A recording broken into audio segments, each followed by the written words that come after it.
Sure. Hey, I have everything muted. What a genius! Hey, hello people. Welcome again to this streaming.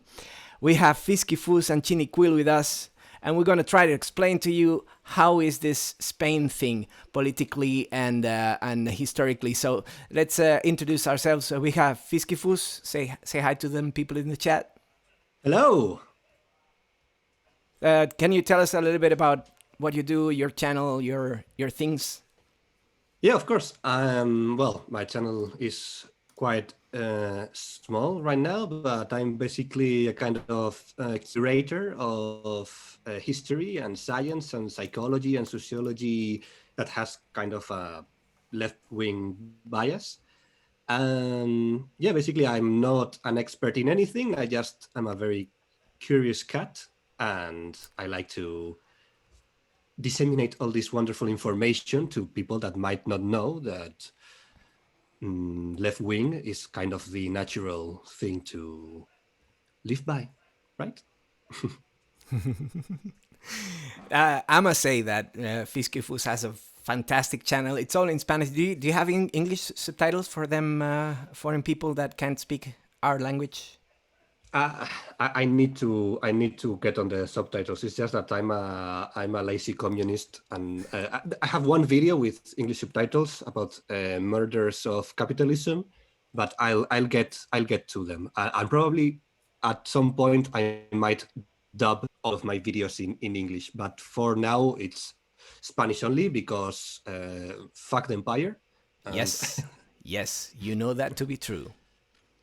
And really sorry, Anglos, but that's the truth. It's a hard-hitting truth. Spanish is spoken as a native language in more by more people in the world than English, yet here we are. So let that sink in. We'll get to the subtitle thing. Maybe I can help you out a little bit with translations and whatnot. And we have Chiniquil, who is a fantastic skull with the brains coming out. Can you introduce yourself to our audience and what you do? Tell us about what you do and what your channel is about. Hey, hello everyone. I'm also a lazy commie and I don't have subtitles either in my videos. I'm so sorry. And I follow a lot of people that are not from English speaking country, like Vicky, I think it's Vicky93.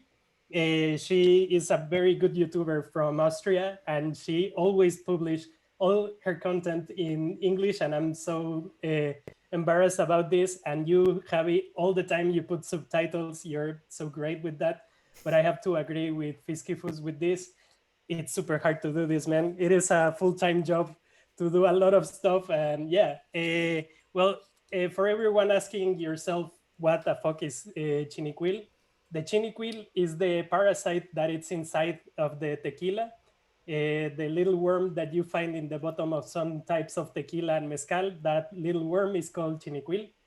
And yeah, I'm also one of the left winning leftists creating content in YouTube. I am mainly focused in debunking like stupid assholes that make stupid videos. And I try to focus in having like an optic and analyzing stuff from an anarchist perspective. So this is my channel in small words. You dunk on those chuds. You know what to do. You know this to be true.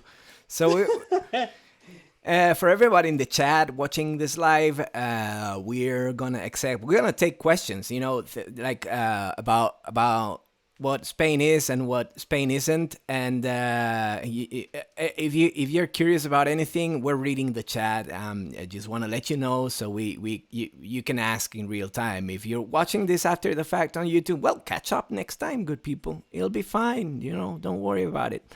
So we have a nice decor right around us. You can ask also if you're curious about any of the characters that are showing on the images. I'm gonna actually fade myself out of this so you can watch. Yeah, there you go. If you have questions about any of this, let us know. So anyway, we're gonna I think, you know, what is Spain, understanding Spain, we should maybe start with the beginning. Like you know, we've been taught in school that Spain started way earlier than maybe it has. I don't know what's your take about it. 1,000,000 years ago. Yeah, right? Yeah, right? I don't know. What's your take about it? You know, what do you think? Yeah, it is quite complex because every single nation, I think, started more or less in the 19th century. I think the first countries or the modern countries were created in the new continent as it is. Argentina, Mexico, and these kind of countries are quite old countries as modern states. And yeah, we try to reevaluate our story and reevaluate what is the main course of our history, and it's completely it's a construction and it's a big lie. This ancient history of all civilizations that migrate and change from one another. And the same thing, just to clarify, the same thing happened in Mexico that in Spain. People think that Mexico is 5,000 years old, and no, we don't have a lot in common with Mexico. Was a compound of very different tribes and very different civilizations. If you go to the north, the people from the north are super different from the people from the south, from the center, from the Pacific coast and the Atlantic coast. And I think the same happens in Spain. You have a lot of different people that happen to be kind of close to each other and now considered to be as a single nation. But this single nation idea, it's a very new concept. And Yeah, well, this is my perspective from outside. Yeah, in fact, as far as I know, there wasn't a real Spanish identity until when the French were kicked off, when Napoleonic troops were kicked off, was the first time when there kind of a Spanish identity kind of came about. In fact, the Spanish Empire wasn't even really known as the Spanish Empire. It was I think it self-denominated itself like the Hispanic Monarchy Empire or the Catholic Empire. There wasn't, and in fact, the Spanish language shouldn't be technically called Spanish. It's Castilian. And the only reason Castilian is the language from Spain that has become kind of the colonial language is because the Kingdom of Castile was the most powerful kingdom when the conquest of the colonies began. There's no other reason. Like, the different languages of Spain have been spoken since the dawn of the Romance languages, since the dawn of Romance languages, and Basque since God knows when.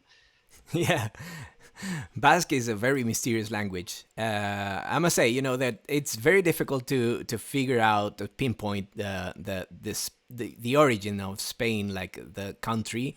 Like Hispania was considered a geographical region. It's a geographical distinction more than a political distinction in a way.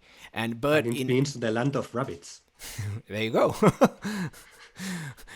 I didn't know that. That's really that cool. is new for me. Yeah, it's Hispania was the Carthaginian word for land of rabbits. They came to the Iberian Peninsula and said, "There's a lot of rabbits here. This is the land of rabbits." There you go. Nothing to do with our libido as a nation.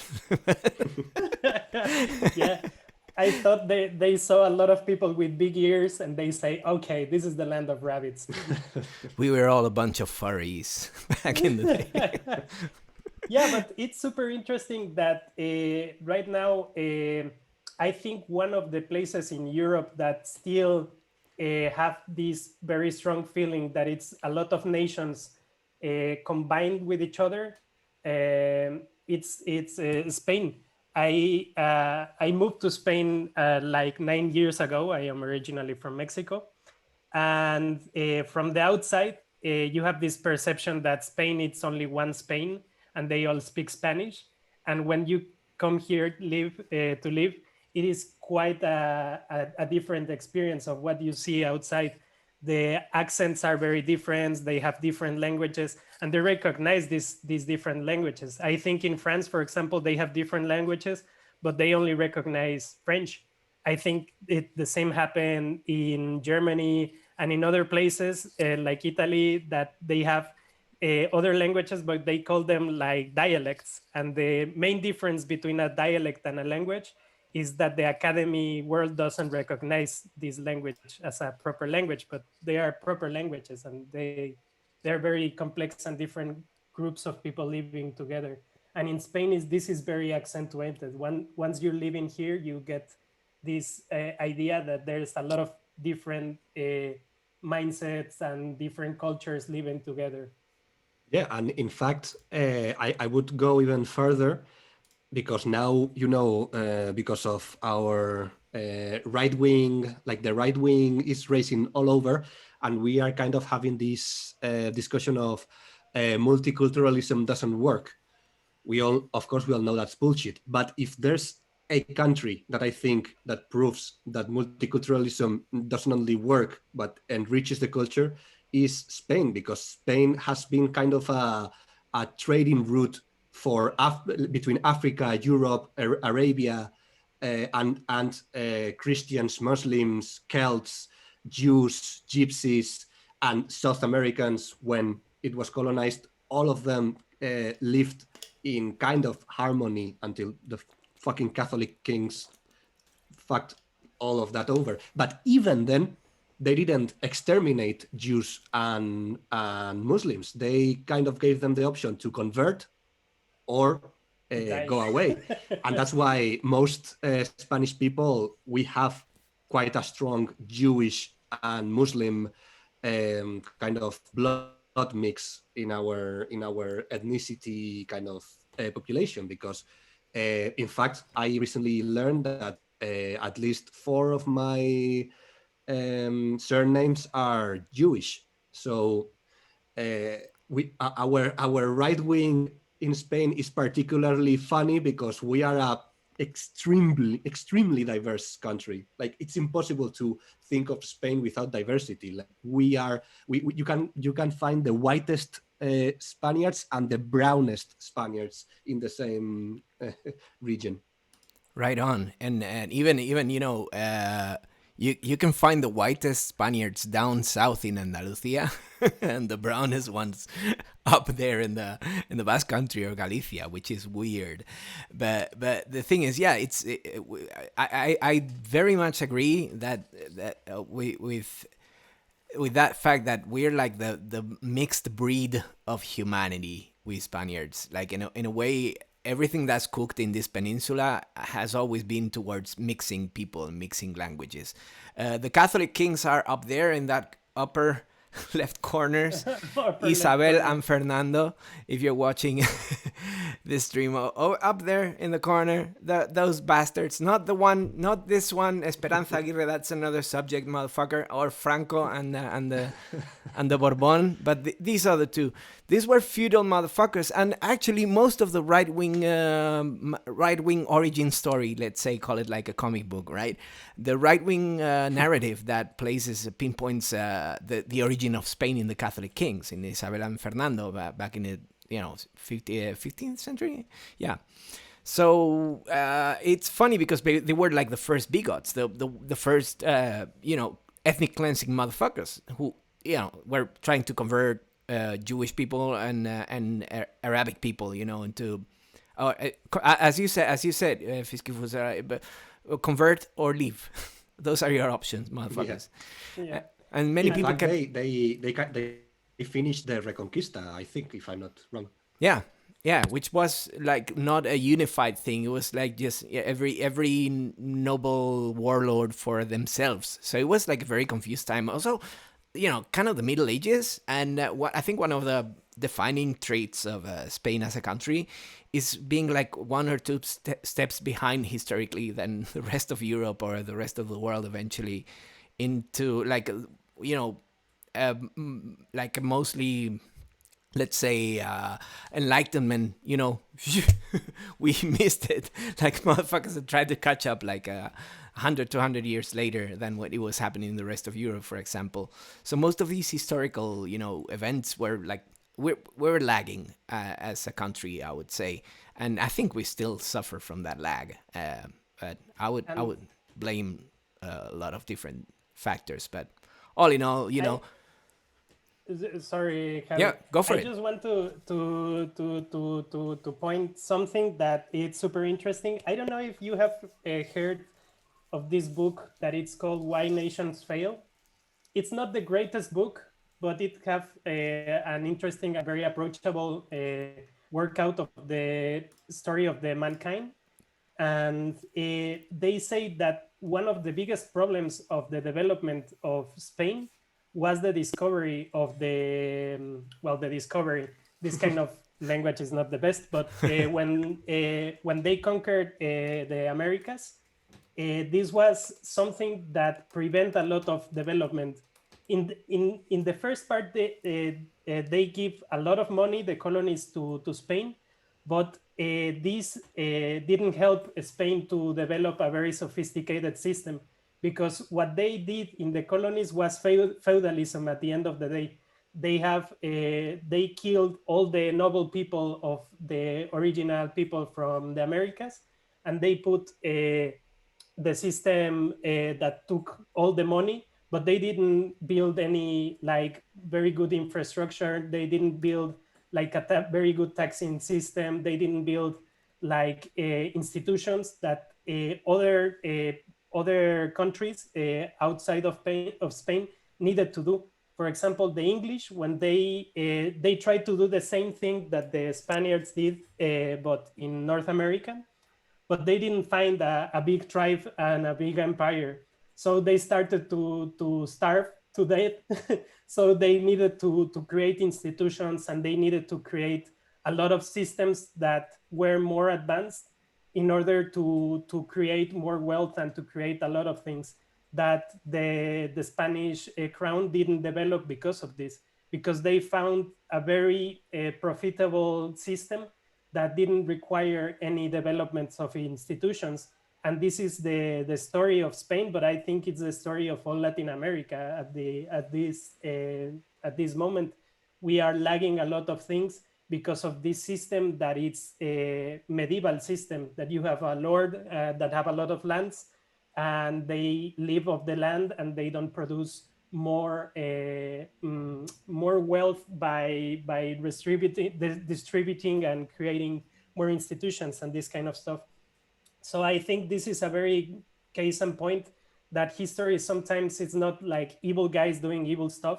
It's just pure luck, and this kind of luck give you some results, and the other part of the history give you another results. So yeah.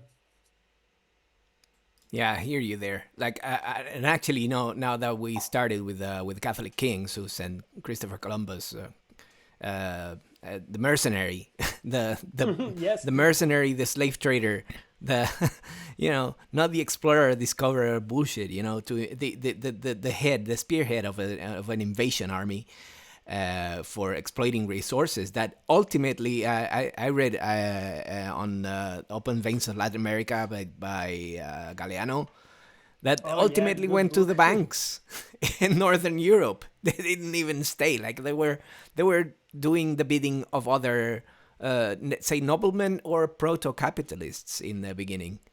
Yeah, of course. There's a lot in this book by Galeano. You see that all the wealth that was gained by the crown, by the Spanish crown, was expended, most of it, in buying more titles and buying more nobility stuff that wasn't produced inside of Spain. So they have to buy favors of Rome, have to buy favors from France, from other countries.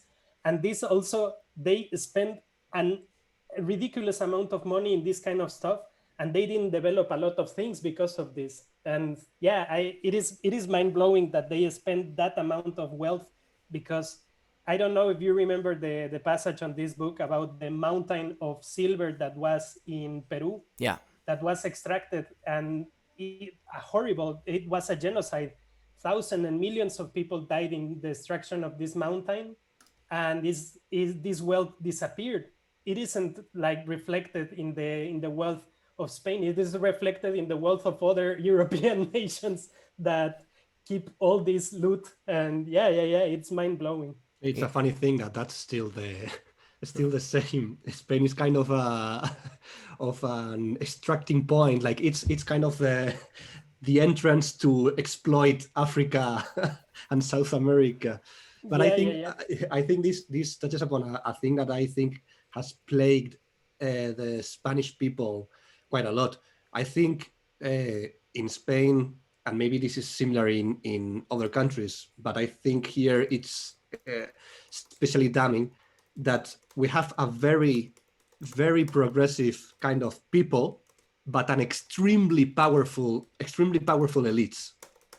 And that's why we've like the Spanish people has always been kind of more progressive than their kind of masters or kings or dictators, because we, for some reason, the Spanish elites have always been very powerful, but like Spanish people have been kicking kings out of the country since there was a constitution.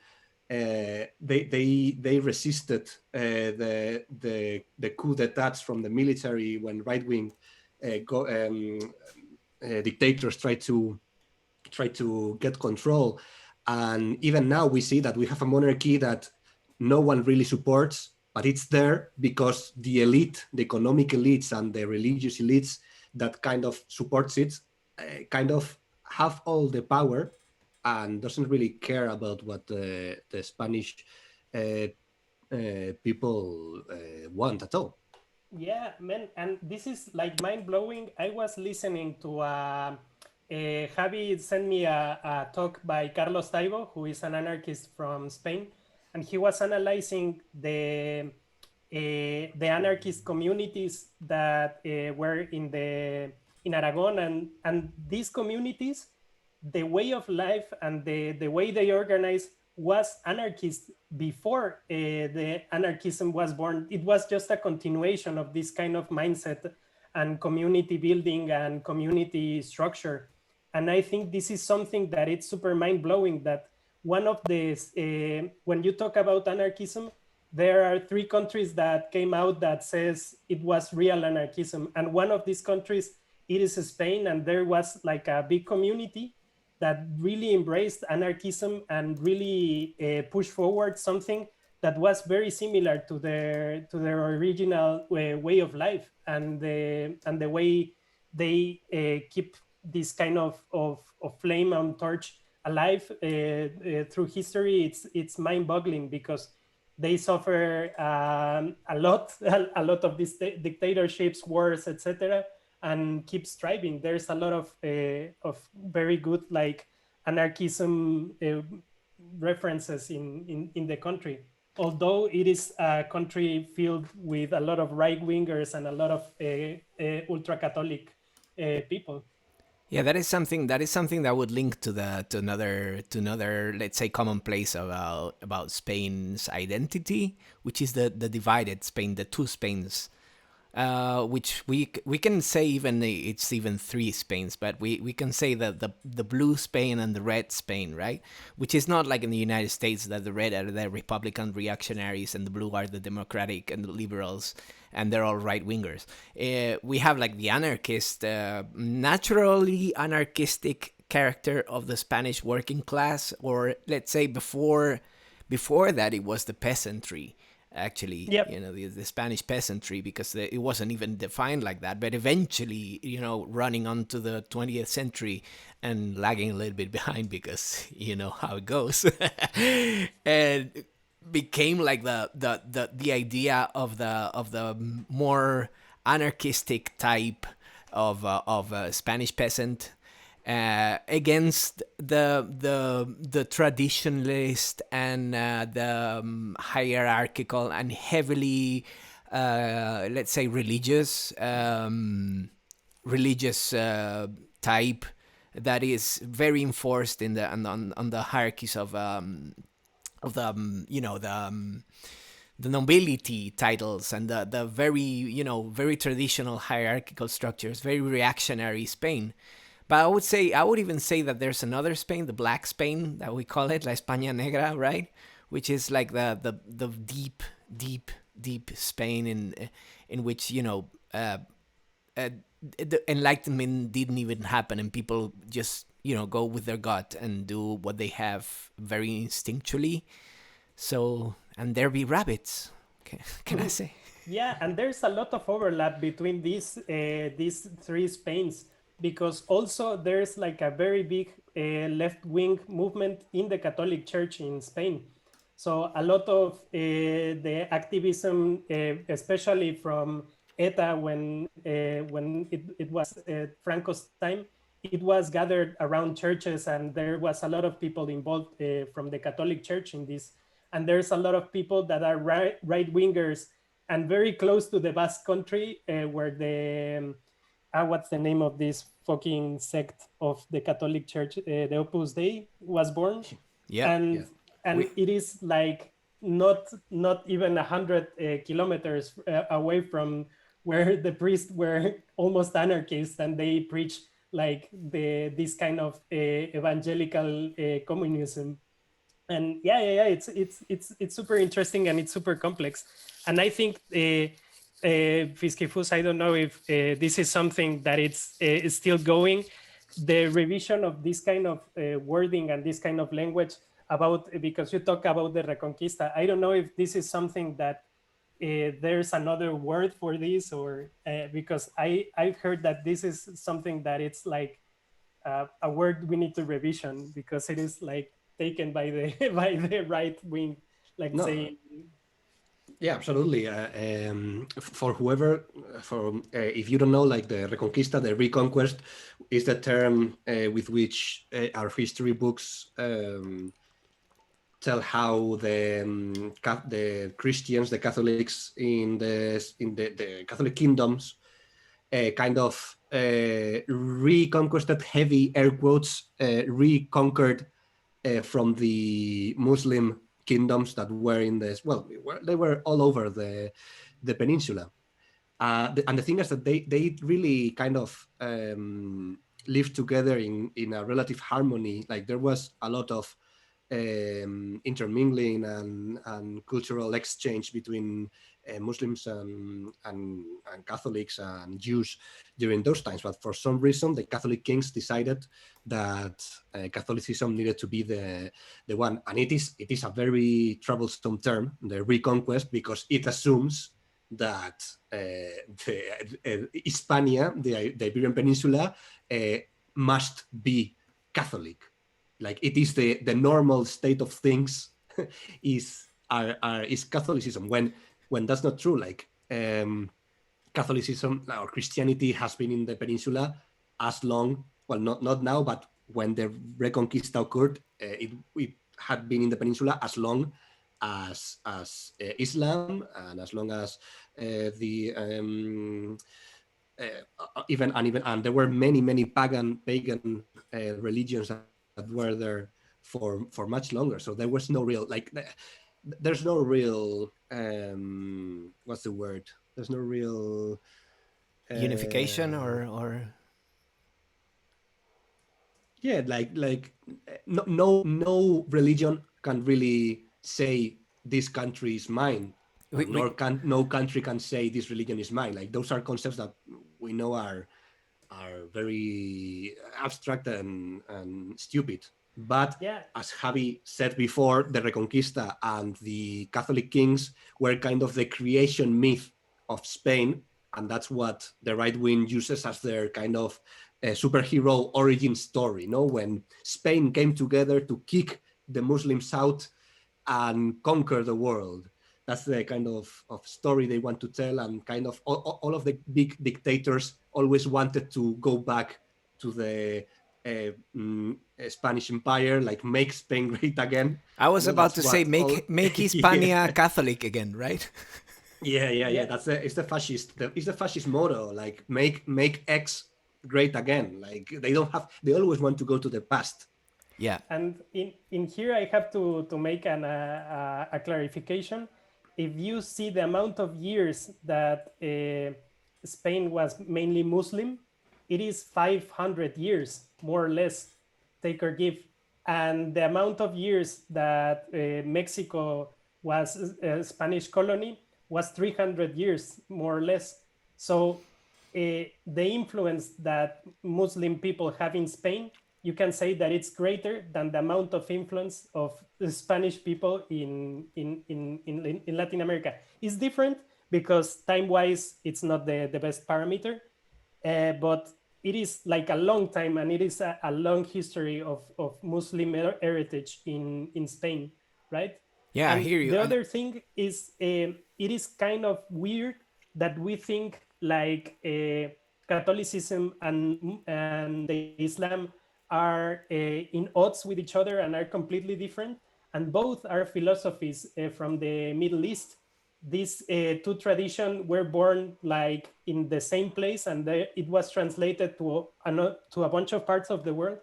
But the Catholics and the Muslims share the same sacred text, and they have very similar traditions. And we tend to think of them as very different and as very outside of Europe, but it's traditions that are very close to each other in these regards. No, absolutely. If there are two religions in the world that are most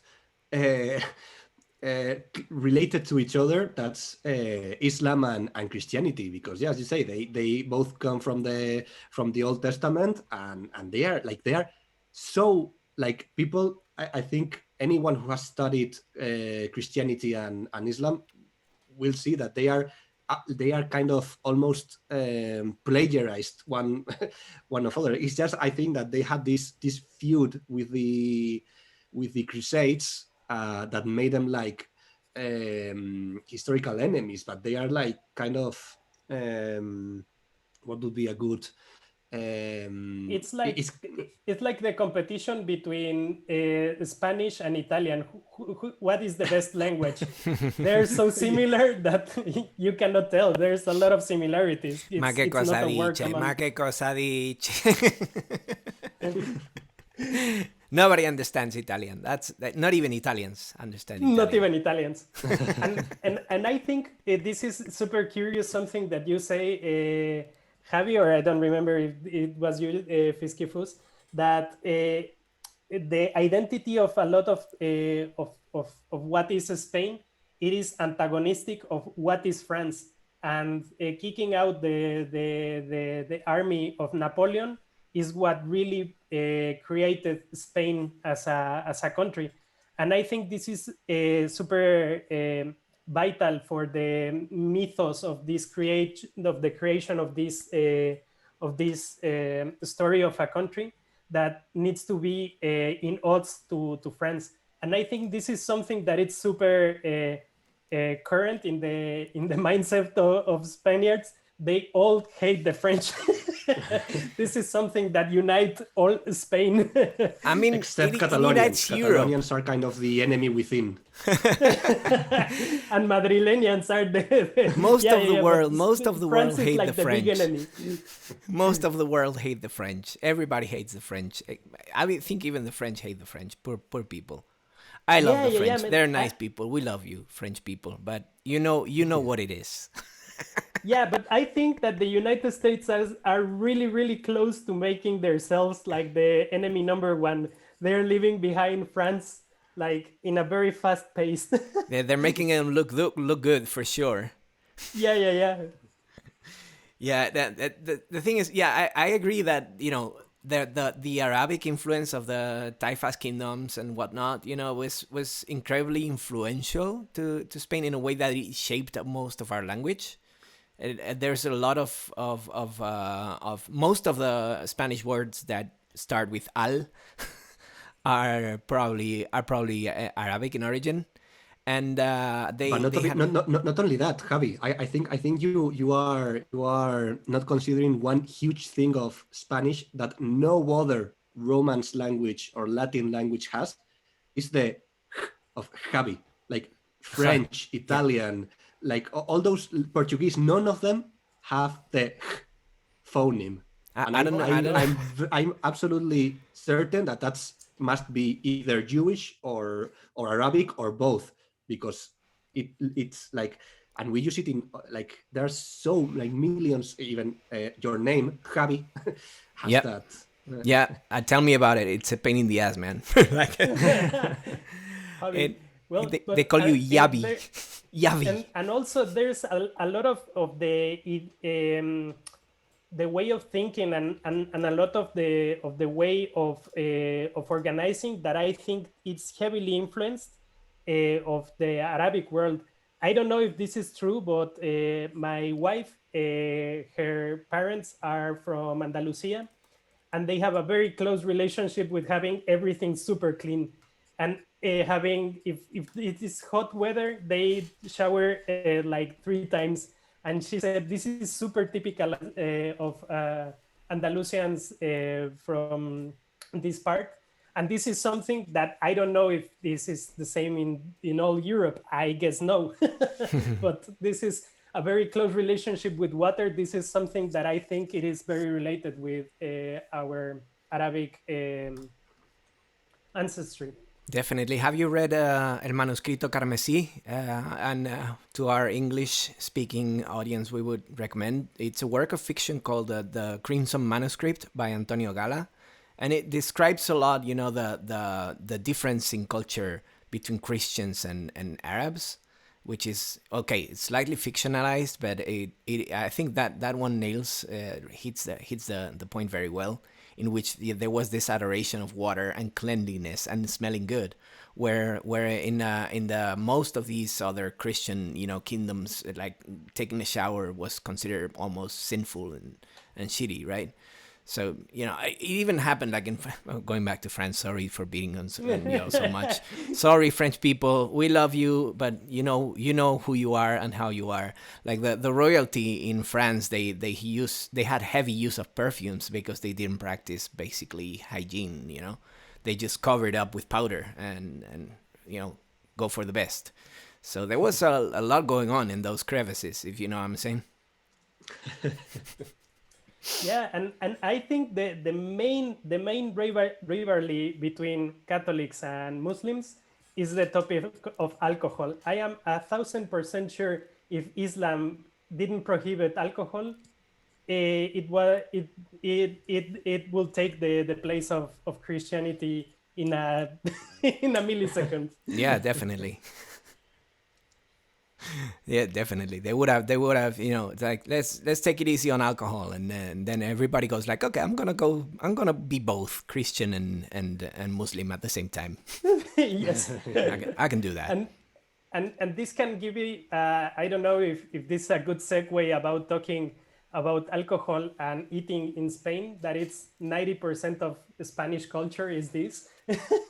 I'm super pleased that every culture and every single like little town have different food, different alcohol, different everything, Yep. and different charcuterie. Even though I am a vegetarian, they have like very good charcuterie in Spain and very local, Yeah, very like that's one of the only good things of the Reconquista. The pork culture in Spain, it's amazing. Definitely, definitely. And we put smoked paprika on everything. Everything is pimentón, pimentón. yeah, and there's a lot of like a lot of food that I have never tried, and it is like mind blowing. This is I don't know. The diet in Mexico City, I think it's kind of similar of the diet of Madrid in regarding that it's fried and not a lot of fish. Right on. And Mediterranean food is like a lot of fish and a lot of rice, and it changed completely my taste buds. And I am super fan of this kind of food now. Yeah, yeah, I hear you. I mean, kind of changing the 19th century for Madrid in a way that when the way to get rice, fish from Galicia, from the northwestern part of the Iberian Peninsula, if you're not from Spain, because we're educating here a little bit. So there was a way to connect the roads a little bit better, and we got like the famous bocata de calamares, which is like a squid, just sliced squid, and it was deep fried because of the transportation thing, and it was deep fried and battered, and you had it in a sandwich, in a bocata, which is the Spanish loaf of bread, which is like a more or less like a fat baguette, and yeah, very, very dry. So a very dry sandwich with very dry fried calamari. yeah, and Yeah, for and some with reason bread. became super popular. The calamari is filled with bread and deep fried. Right. It is quite something. Right on. Yeah, I mean, as a vegan, I'm not into those things anymore. But I recognize that they exist. They're there. They happen. yeah. I think I would say that one thing that qualifies into the many Spanish cuisines from all the localities is that there's like a passion for the ingredients. They really, it's a cuisine that really celebrates ingredients more than preparation. In contrast to, again, the French cuisine. Sorry about it. I mean, a stream about Spain had to be a little bit about beating on the French anyway. So, yeah. And I think I think this is something super peculiar because in certain parts they do it like this, like we're gonna have like a very simple bread with a very good ham, and that's it. And in here you have to put like a big dish and something like this. I don't know. I have a friend of mine visit me when I was in Madrid, and he's from Italy, and he said all the food in here is the same. It's just egg, potatoes, and ham. And I was like, no. And I was thinking to myself, well, maybe yes. Well, but very tasty combinations. Yeah, many traditional, like most traditional Spanish dishes are kind of dishes that combine a lot of ingredients also because Spain and the Spanish people have a very strong tradition of surviving civil wars and kind of conflicts. And they were like the cocido madrileño, the Madrid stew, the paella, the Asturian faves, like all these kind of pots of like traditional pots are kind of whatever you can find, put it on the pot, because that was the tradition during the many conflicts that the Spanish people have endured. Like get a pot with hot water and put whatever you can, or get rice and put whatever you find in the rice. They are called like kind of war dishes. Yeah, definitely. Just like the kind of the Italo Americans have the pizza, which is like leftovers with some bread, just like which apparently it originated in New York, not in as far as I know. I'm maybe corrected. And this is super hard because you have to compete with a lot of very good cuisine, because Italian cuisine is beyond amazing. French cuisine is beyond amazing. Right on. Portuguese cuisine is beyond amazing. But then you cross this circle of very good food, and then you get to the bad food because you get to Germany, to Belgium, to Amsterdam, to the Netherlands. To the UK. It's not it's not the worst food, but it is like, if you compare it to Italian food, it's like, oh my god, what the hell are you doing? Yeah, right on.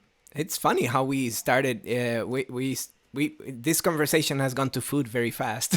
Are we hungry? Yeah, it's not funny enough. We're talking about Spain. We need to talk about food. That's very true. That's very true. Our culinary heritage is diverse, and as everything else in our heritage is diverse, and it's important. Like there's a lot of different plates and different approaches. And yeah, I mean, it's one of those places where people who are visiting say, okay, you eat very well there. Yeah, but most people only visit Barcelona or Madrid or the coast. Like no one goes, for example, to. I always recommend when people ask me where to visit, what places to visit in Spain. I always recommend Asturias, because I think Asturian food, the food from Asturias, is the best food you can find in Spain, and no one visits Asturias. And I can understand. Like Asturias weather is the closest you can get to UK weather in Right Spain. on. But still, it's a beautiful, beautiful region. Like it's like has like magical Celtic forests, and the food is just like otherworldly. And in here, allow me to do a parenthesis. Everyone in Spain hate each other. So Catalan people hate Madrid people. People from the small town hate the people from the other small town that it's like 50 meters to the side. And everyone, I don't know anyone in the complete Spain that hate people from Asturias. Asturias is like the heaven in earth. I've never met like some Asturian that is like a bad people. I have a very close friend that he's from Asturias, and he's so lovely. And people, I don't know if it was because my friend and his friends are very small, but all Asturians are like very small people, and I related a lot with hobbits, and they eat a lot. They have this traditional dish that it's called the cachopo, that yeah. I shit you not, it is like a steak the size of an arm, and it is like deep fried with ham and cheese, and oh my god, it's so good. Well, I don't eat meat anymore, and I don't have any recommendations for all you not eat meaters. But oh my god, was so good, and they have so many like very strange dishes that it's kind of similar to Mexican cuisine. They have this thing that it's called the torto, that it's very similar to like an arepa, if you want to say something like this. And they put a cheese that is very typical from there, that it's called cabrales, that it's oh fucking amazing. And they put morcilla, with this, the if you describe it, is the most horrible thing, but it's super Blood tasty. sausage. Morcilla. Yeah, blood sausage, morcilla. Blood sausage. But I think what you say, Tiniquil, also is very interesting, and comes back to the kind of politics in Spain. The fact that everybody in Spain kind of hates each other. That's the nationalism in Spain isn't very strong. Like the people that are nationalist in Spain, they are very loud and very noisy and very annoying. But the actual not like most of Spain, most of Spaniards do not feel as they do not feel the Spanish identity. Also, this also comes back to the what we said of when did Spain began. There has never been a Spanish identity until we like all the Spaniards fought against the French during the to kick the Napoleonic troops out. But still, even then, all the kind of identities in Spain are regional, and that's why we have so many independence movements. But actually, I have right here, and I might share it with Javi if he can share it in somehow in the chat. stream. I'm going to send it to the chat. A very recent study of identity, and basically the region that most where people most identifies as Spaniards are South Castilla, the southern part of Castilla, and it's only a 51%. Yeah. The rest of the regions are like 13%, 31%. Well, there's Ceuta, a city in Africa that we have, and it's 60%. They feel more Spanish, and it's a city that we have in Africa. So Yeah, but that's very. I think the case in Ceuta, it's I don't know if put it like it's sad, but there's a lot of people. There's a lot. Ceuta and Melilla are used as a blockage, but it is a frontier between Morocco and Spain, and they have like a huge fence, and there's a lot of people from Africa dying in there, Yep. and they feel like they are in siege because there's a lot of people trying to get from Africa to Europe through this passage. Because once someone from Africa enters to Ceuta or Melilla, they have asylum. So they do the impossible to stop the immigrants. And it is super sad and super heartbreaking to know that there's a lot of people of to xenophobia there in Ceuta and Melilla. And it is because they are saying no to the people that are like them. They are Africans, and they are half Africans, half Spanish. And I think this is something that is used all over the world as blockage to get to other parts of the world, to the first world. And it is like super sad. I don't know if you want to do a small segue, and I don't know if you're cool with this, but I wanted to talk also about immigration in Spain and these kind of topics. Absolutely. Because I think this is like a very poignant topic. And I don't know, as a migrant living in Spain, it is something that it's quite scary, because there's like a very big faction, and it's growing and growing, of people that are openly xenophobic, and it is super weird because these people feel like they are very defending this Spain. And as we talk, we spent like almost half an hour defining that Spain was very diverse and a mixture of cultures. And now these people want to stop this mix of people, and it is like super sad, and it is quite a poignant topic. And also I wanted to talk about Daniela Ortiz, who is an activist and artist, that she's an immigrant from Peru, and she was kicked out of Spain because of threats of constant harassment, and it was super bad. And she was living in Barcelona. She wasn't even living like in a very, I don't know, dangerous zone, maybe, I don't know. But yeah, it is heartbreaking. I think it's sad, you know, that we tend to pick up the worst parts of being European. One of them is, of course, imperialism, and the other one is xenophobia, which is coming in a new wave, actually. Like, if you come to consider, like, the nowadays, I wanted to. Okay, it's fine because it went this way. Because I was like, okay, we're gonna get there in a way that we're gonna explain also, you know. Like the war against the French, and then the Civil War, and you know, the monarchy, and then but I of course I wanna really highlight your experience as a migrant in this country. Even though being a Mexican, like traditionally Spain and Mexico are supposed to be considered like the most, you know, together countries culturally. But it is true that this xenophobia and this new wave of xenophobia, which is very branded, I think it's very Steve Bannon branded, and it's been promoted by the media heavily. You get to the point I want to say, because this kind of right-wing rhetoric is very similar to what is going on in the United States. And it is no coincidence that Steve Bannon is behind a lot of these things, and it's behind a lot of things that are happening with the Brexit and in the UK.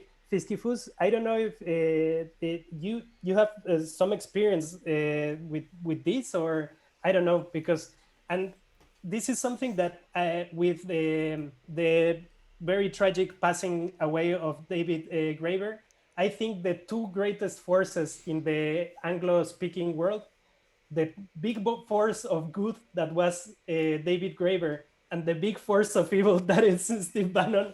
it is quite something. The two architects of the two very opposite sides of the spectrum of this, and they are repeating the same pattern that in the United States.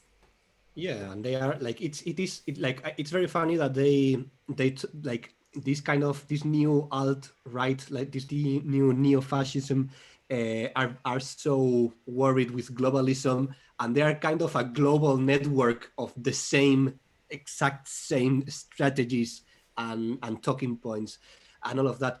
But on the issue of immigration in Spain, yeah, I've always been very like fascinated in a dark way with the fact that like the Spanish right wing doesn't embrace the diversity, because you cannot find a single right winger. In fact, our far right party, Vox, some like they have like 4 or 5 members who have surnames like from the Netherlands, from the UK, from I think Nyong'o. Where is he from? I think from Guinea, right? From Guinea. And Abascal is probably Arab. Like I don't know where that surname comes from. Abascal is from Basque Country. But the origin of the surname. Of course, he have Arabic heritage. Of course, his features are very Arab. It is mind blowing. Yeah. And they even have a Chinese guy.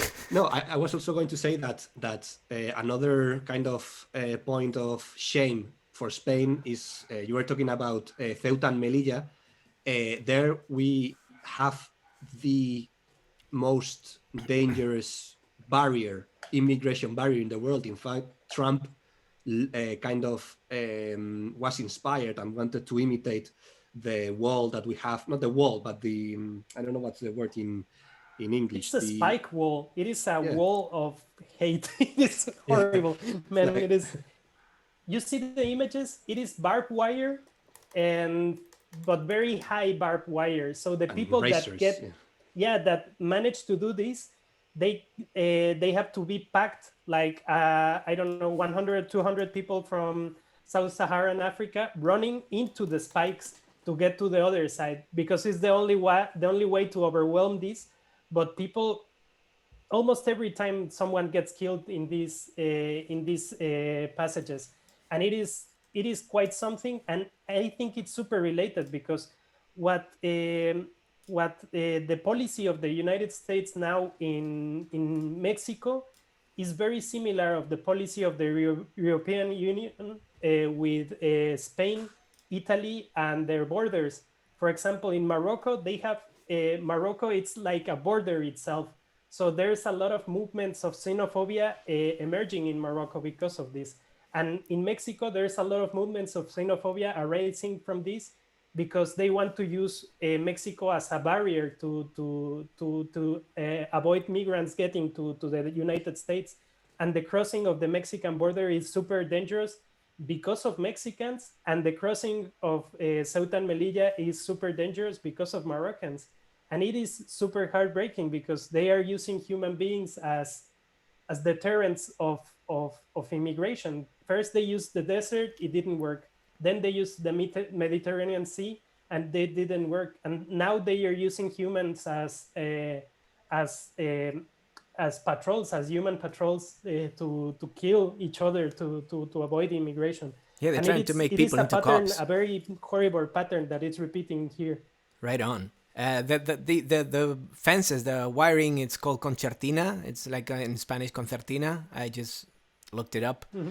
And it's a wire. It's a specific type of wire. It's like barbed wire, but it's laced with razor blades, basically, and it can cut you up. It can fuck you up real good. That's the concertina or concertina in Spanish, is the one that they're using in the barriers in Ceuta and Melilla.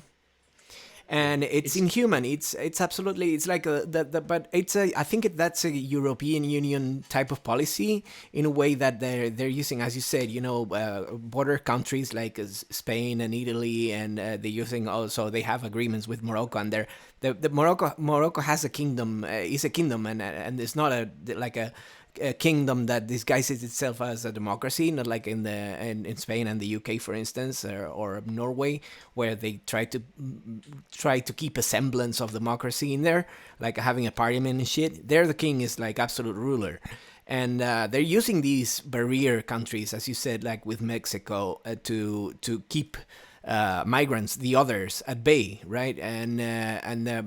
Because otherwise, the free circulation of people is but I think that's a European Union, and ultimately let's say a global capitalist policy to stop the circulation of people and allow the circulation of capital worldwide, right? Yeah, but it's mind bending, because, for example, another fun fact of Spain is that I think we are right now, we have the highest age. What's the word? The highest age aging.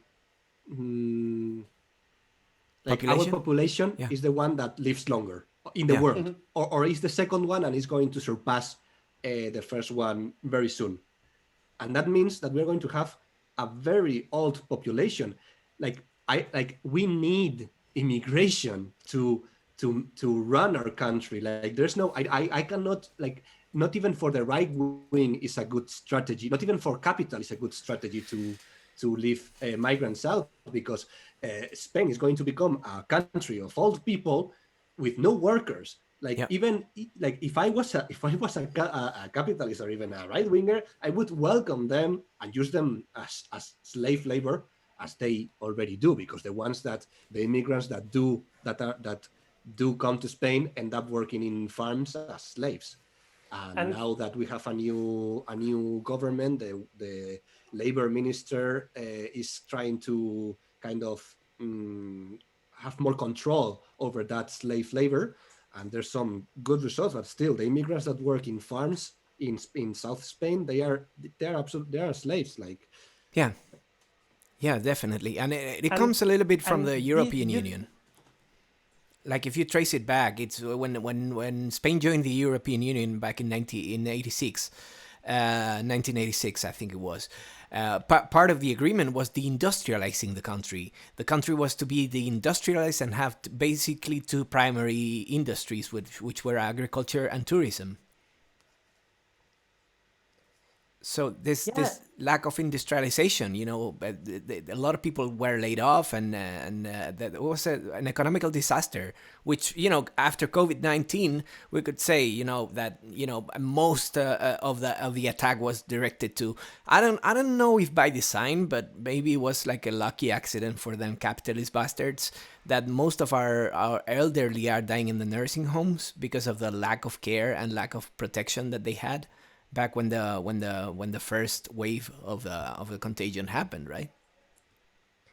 And I'm gonna you touch both a very interesting topic, and I think one is what is gonna be the future of old people, because this is something that we are all youngs for a couple of years, but everyone is gonna get old. This is like a certainty, and certainly something that we all gonna get there.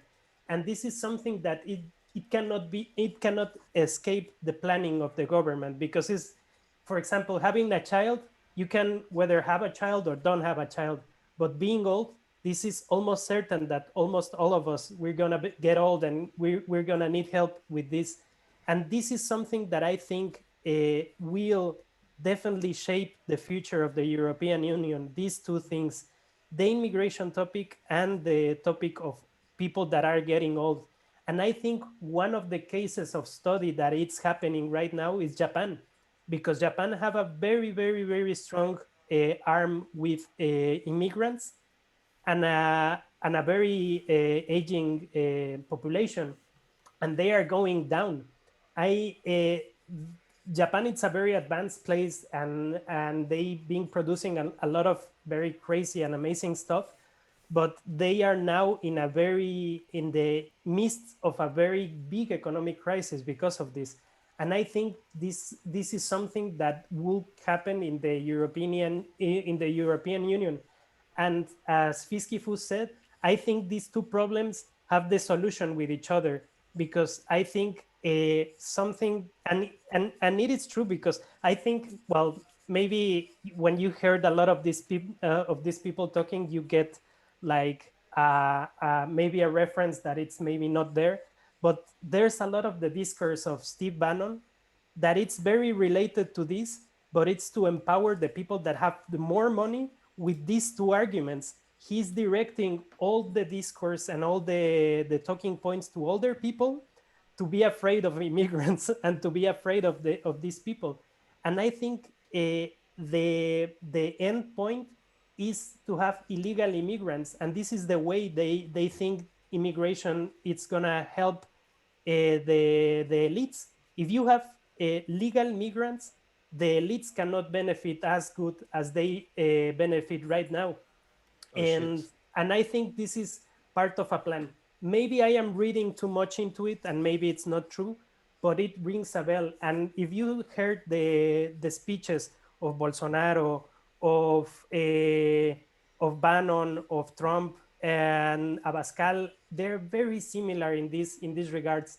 And there's a lot of these two sentiments combined with each other. And a very, very scary thing that it's not happening right now, but it's happening in Latin America, it's with evangelical church, and it's getting into the play. And it is another factor that will definitely shape a lot of the things we see now in this COVID-19 world.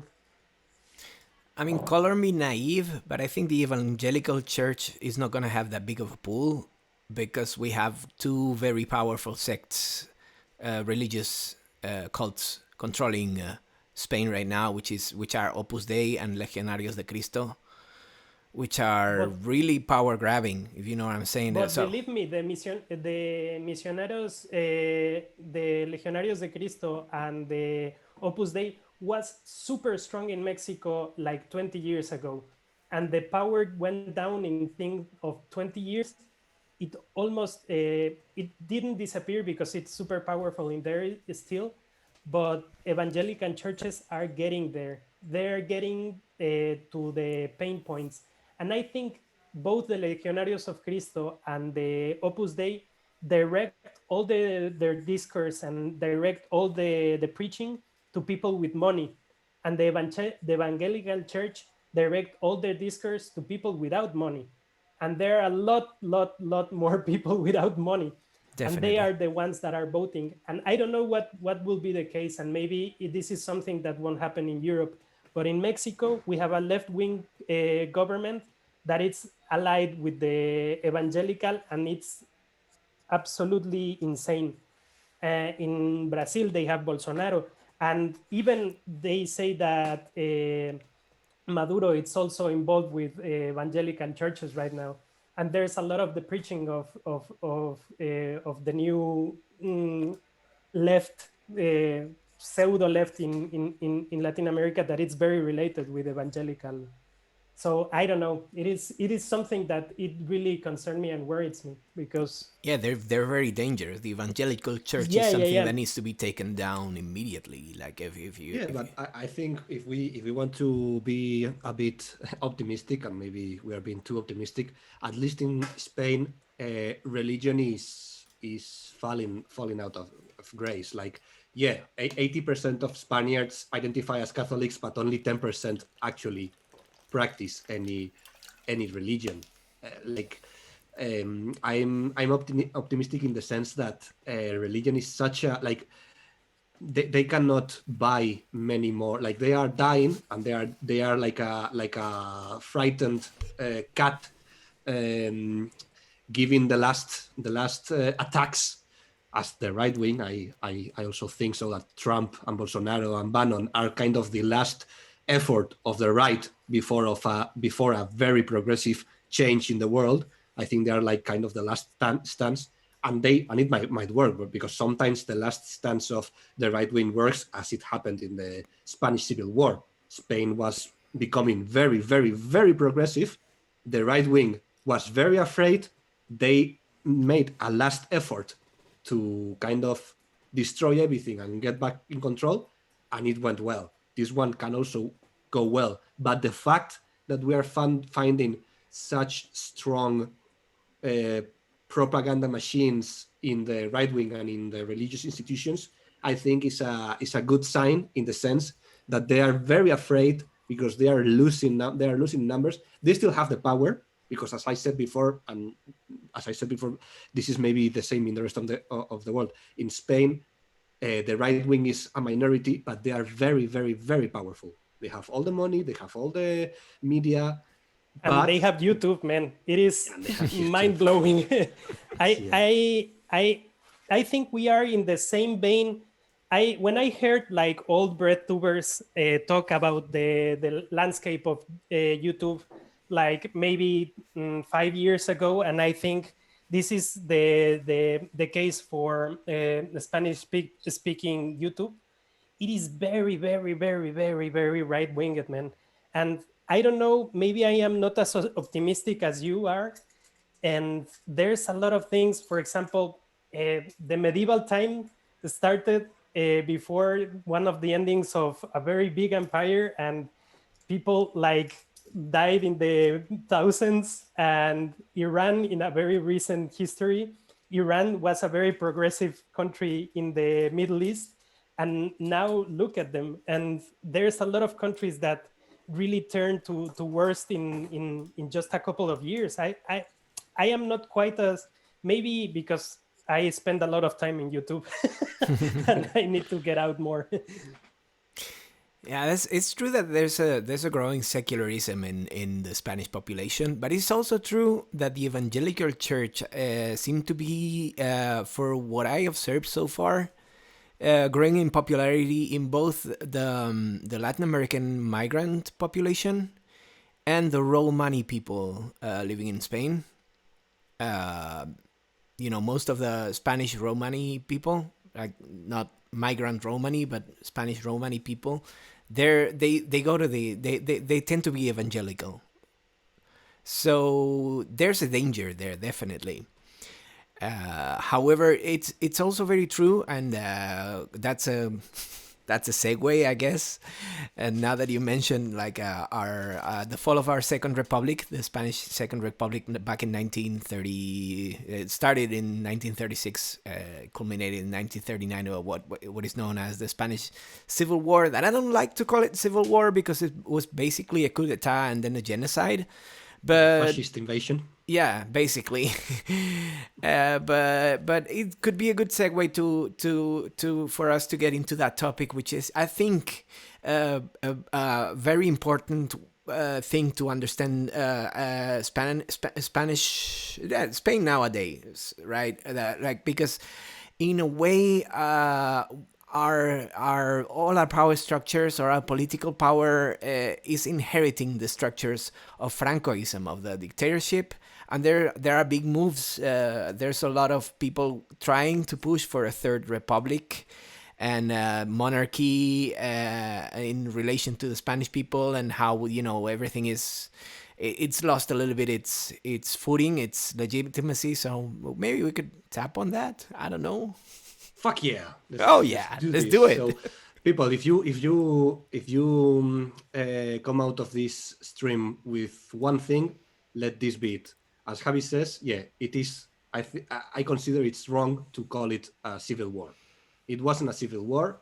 The reason there was a war in the first place, it was because the Spanish people resisted a coup d'état, a right-wing coup d'état, and as the right-wing generals had the support of Italy, the fascist Mussolini's Italy, and Hitler's Germany, they said, all right, you don't want you are not going to play. You're not going to play with us. We're going to destroy you. And in fact, Franco took so long, in a sense, to finish the war because he could have actually, with the war machine of Italy and Germany behind him, he could have destroyed the Spanish militias very easily. But he had a very smart plan in a morbid sense. He wanted to purge Spain of left wing and progressivism. Like, he did a very thorough job of purging the military, the justice system, the political system. Like, the war and all the years he spent in power. Like, one of the reasons he stayed in power wasn't just because he was a egomaniac, but because he was a monarchist. He wanted to put a king to rule Spain, but he needed to make sure that the very strong left-wing spirit in Spain was completely crushed and out of sight. And not even that, also the economic elites were kind of any economic elite that was kind of left-leaning, the Franco regime stole their property and gave it to right-wing friends. Like, and now, once Franco died, we have, like, none of that have changed. Like, all of the big companies in Spain that survived from there, they got their riches and their profits and their huge growth thanks to Franco's support. And we still have most of the judges in the highest court in Spain were appointed during the Franco regime or by politicians and judges from the Franco regime. Our main conservative party was funded by one of Franco's ministers, and many of the politicians there were politicians on Franco's kind of puppet parliament. Government, yeah. And yeah, I don't know. I have so many things to say about this topic that I don't want to monopolize the Bring it on. Bring it on. we could analyze it together because, we could say that more or less in a nutshell. So you all gang of giddies watching this will understand. Spain was a monarchy back in the early 1920s, late 1920s. And the current king from the Bourbonic dynasty, which is a French family, was incredibly corrupt. And we had like a first republic, but that was like a puppet government, the Dicta Blanda, the dictatorship of Primo de Rivera, which failed. And then they restored the monarchy again. And then the king was stealing so much money that it lost all of the legitimacy. So, yeah, we love you, French people. But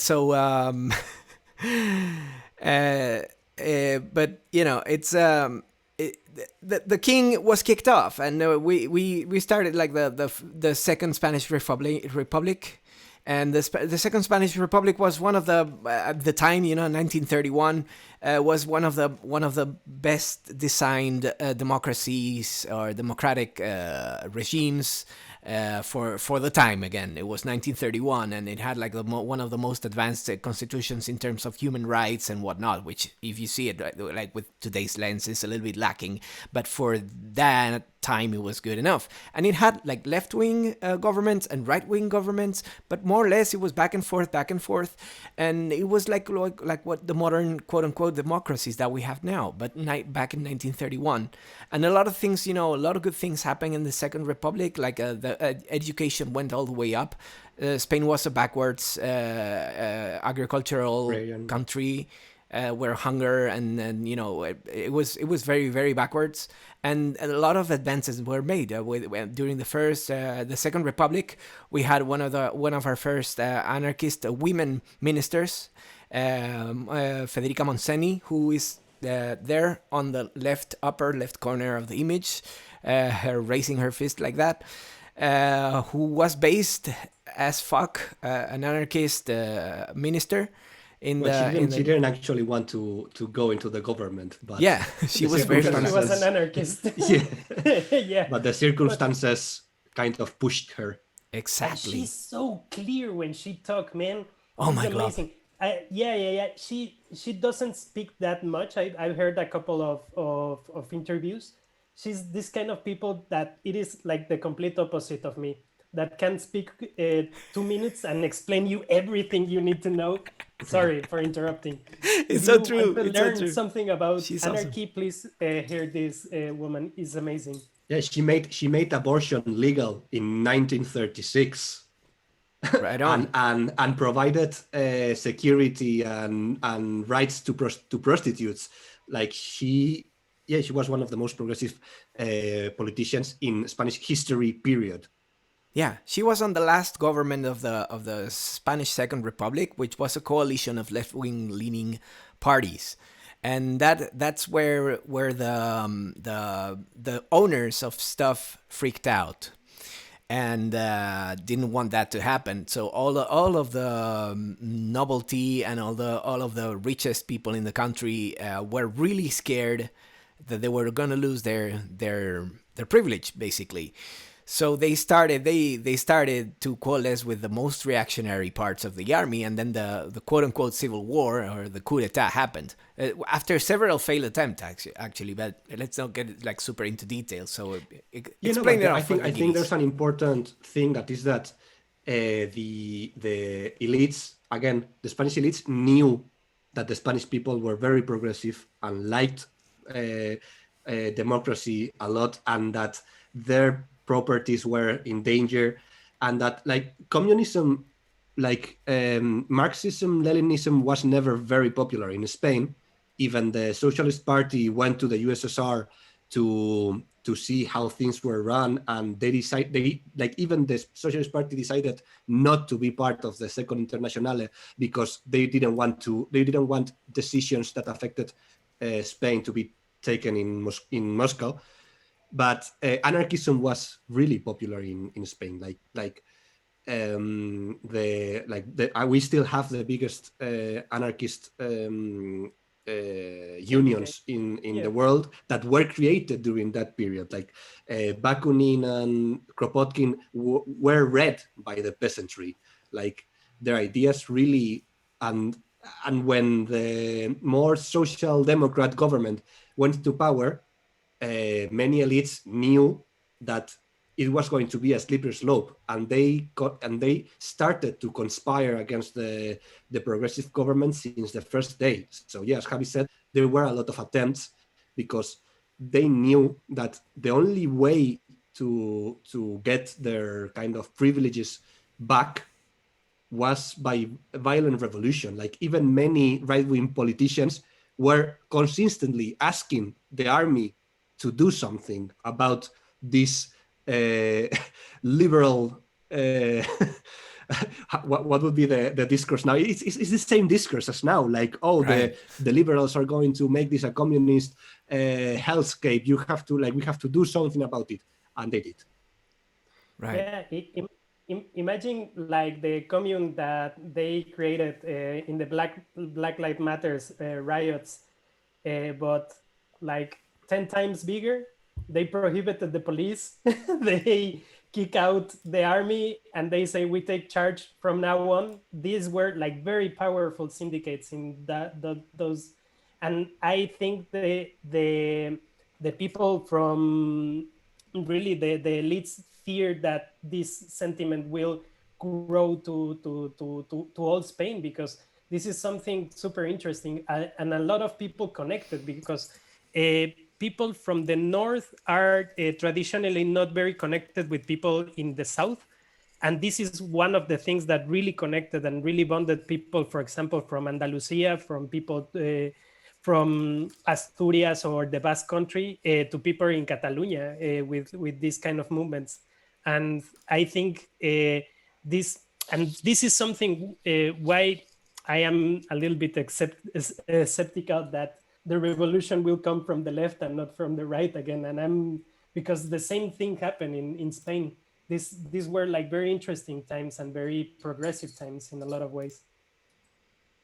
Right on. So then this extermination campaign happened, right? And at the same time, during the uprising of the fascists, after all of those fake promises, we also had an anarchist revolution. There were a ton of strikes during the Second Republic, and a ton of workers' rights movements, as you pointed out. And we had like an uprising, mostly on the countryside. There was this slogan said la tierra para que la trabaja, so the land for those who work on it. And that was kind of the slogan, right? And a lot of people made their own autonomous farms, let's say, and they took over basically and started working on their own. It was a heavily, and again, I would call, like, for this very anarchist nature of the Spanish quote unquote average person, and I would say that conflict, not conflict, actually, that extermination war against the people, was one of the most markers of this divide between the blue Spain and the red Spain. And also highlighted a little bit of the black Spain, right? Which is what happened. I think the black Spain was created during the Franco dictatorship. The Franco dictatorship was a fascistic, capitalistic rule that heavily reliant on propaganda. I don't know if you want to expand on that. Well, it was as I said, Franco did a great job on kind of purging the left wing spirit from everywhere, and even the population. Like he was like, that's why he gave the education to the church, to the Catholic Church, and that's why he kind of, his reign of terror, the only so yeah, don't Fiskifus out of context. Javi just quoted me saying Franco did a great job. Yeah, he did a great job. The thing is that his job was horrendous. Yeah, definitely. But yeah. I don't know. I always I kind of have an averse. Like I don't like talking about Franco Spain, because for me it's like a stagnation of Spain, like Spain going back to the worst of its, and it is important to understand how Spain is organized now. But yeah, I don't know. I think that talking is like Voldemort. Like talking about it makes it more real. But I think something super, well, it's not super good, but we need to look at the bright side of the Franco's dictatorship. And I think a lot of unity flourished within the left inside of Spain. And a lot of very good thinkers and progressive migrate to a lot of countries. So a lot of very good things that happen in Mexico, in Argentina, in Colombia, especially in Mexico, I can talk from experience of this, that a lot of progressive thinkers went to live there, and a lot of change happened because of this. And I think these kind of diasporas and these kind of things are in some way like spreading the seed that otherwise would stay in Spain. And I think it was horrendous. And I think this is something that in the bigger picture, it would be something we need to avoid at all costs. But these two things are super remarkable: the unity between all the factions, because all the left-wing factions in Spain are in odds with each other. So this is something that, as in every country, the left is super divided, right? But Franco united because everyone hated Franco, and this was like a figure. And it's something very funny that they say in here, that we were better against Franco. So it is, well, it's not like the best translation, but this is something that really, this symbol of power. And I think this is something that is happening kind of similar with the presidency of Trump. He's uniting a lot of people that weren't like taking the will to cooperate, to be against someone, no? So, and yeah, I don't know, it is quite sad, and it is quite something quite very dark part in the Spain history. But it was a renaissance in other countries because of the people that migrate to these countries that were very progressive and have very good ideas.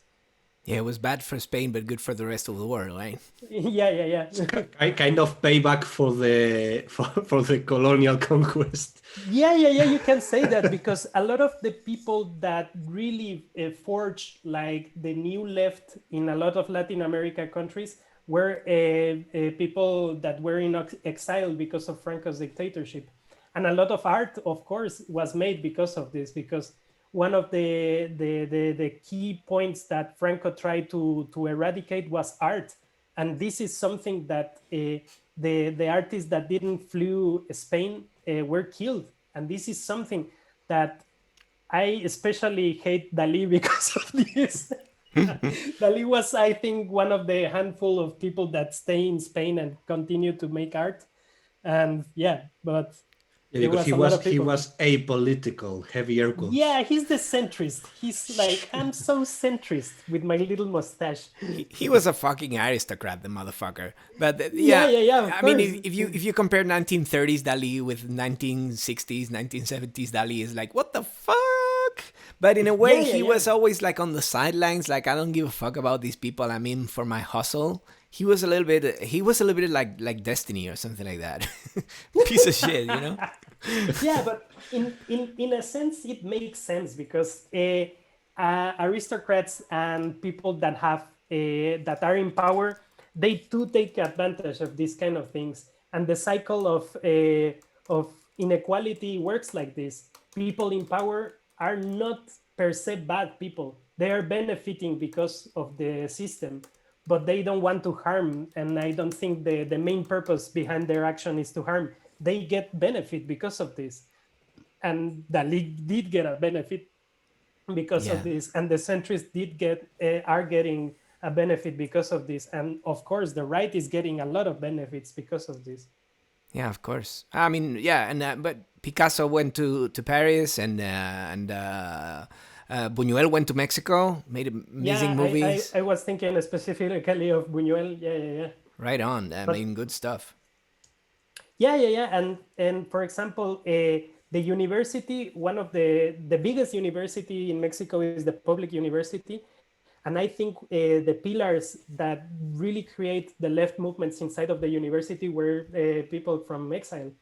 So yeah, it was like a golden age in the Mexican university in those days. I would even argue that the Paris thing in 1968 was partly impulsed by Spanish anarchists. Like if you see to the left, the bottom left of the screen, which is it's kind of a political compass, but not really. Not really. Fuck, the political compass is bullshit.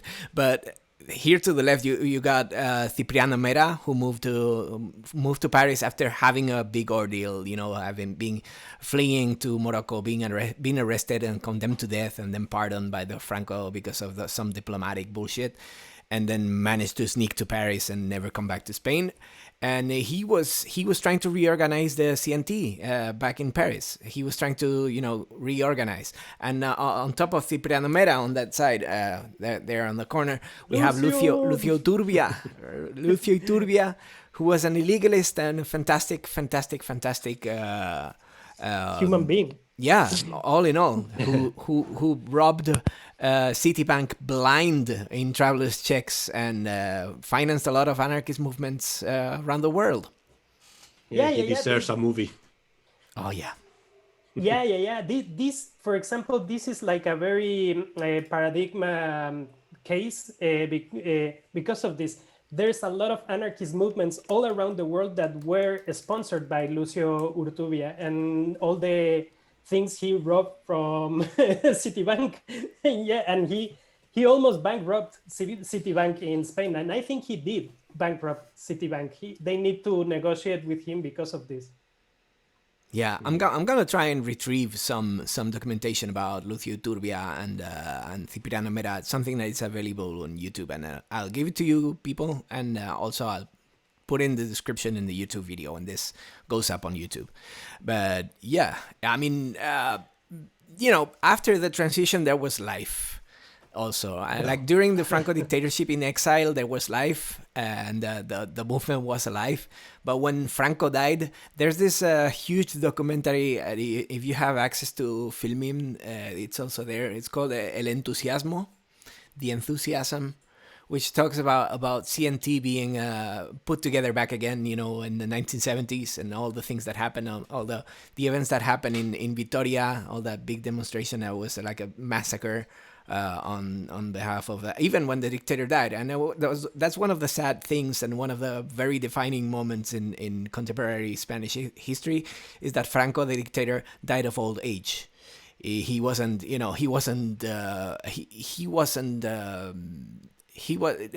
defeated by the people of Spain, because and he didn't face justice. He died of old age in his bed. Yeah. And that's because he did such a great job of purging exactly what you mentioned the left before. wing. Like he needed to assure that he kind of was working towards that goal. Right on. That's what he did, the motherfucker. And his inheritance happened after this quote-unquote transition that was supposed to be a modelic, peaceful transition in which none of the Francoist institutions were renewed, and none of the Francoist...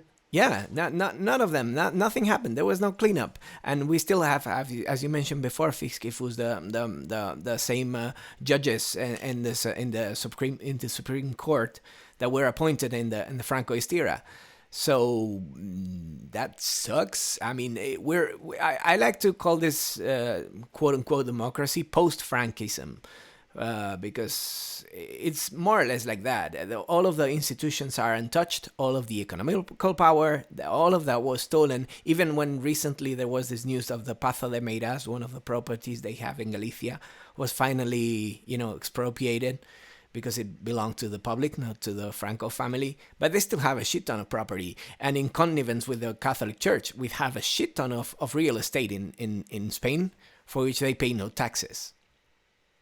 And I think going back to something that Carlos Taibo said, and I think it's super interesting and super relevant for what is happening to the left right now, is that we don't need to think the things that are possible. We need to think the things that are impossible. All the transition from the dictatorship was taking the logical steps and the things that were possible. And we need to think with imagination, and we need to think the system outside of the system.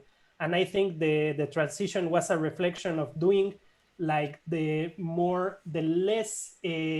less troublesome thing and the more easy thing, and it is a disaster, and a lot of things that are going bad in Spain is because of this transition that was so messed up and so wrong. And I think this is something that we need to take under consideration every time we do anything outside of our scope. It needs to be big, it needs to be impossible, because this is how we change the world. We don't change the world by thinking inside the box. Right on. Yeah, possibilism it's a terrible political disease, we could call it, right? But I'd like to quote again our Idoru Buenaventura Durruti on the top left corner of the screen, when he said, "We carry a new world in our hearts," right? Llevamos un nuevo mundo en nuestros corazones. That's something that we need to change. This bullshit, capitalist realism that is like the imperant ideology of neoliberalism, we could say, is always telling us that we can do as much as the system allows us to do, and that utopias are impossible to reach. Which I would say, fuck off and one step at a time, right? I don't know what you think. Yeah, there's another thing that Carlos Taibo says a lot. He quotes from another thinker who right now I don't know who it is, but there's a quote that's realism is the good conscience of sons of bitches. De los hijos de puta. Yeah, Yes. Right because only the people who call themselves realists actually are the people who are benefited by the status quo and don't want to change it. So their reality must be the right one. So being realist is being like them and keeping things as they are, or changing them very, very little. So their conscience is always good. Yeah, right on. And this is something that it breaks my heart that people, because I think of myself when I was that age, a lot of people that comment in my videos are super young, and I don't blame him because I was more stupid than them when I was their age. But they say, but anarchism doesn't make any economical sense. And I say, that's right, because it doesn't make sense to have this economical system. You don't have to take the analyze human beings with money. That's the fucked up part. We have everything in the whole human history. We have never had this surplus of resources, houses, of everything, and we create this imaginary lack of things to empower the economy. And it's mind-blowing that people are getting in the streets and we have houses for them. We have a lot of things for them. In the Middle Ages, they will kill for half of the things we have, and they will surely distribute them more equitative, even though they have like a monarchy. We are perpetuating monarchy as so with capitalism.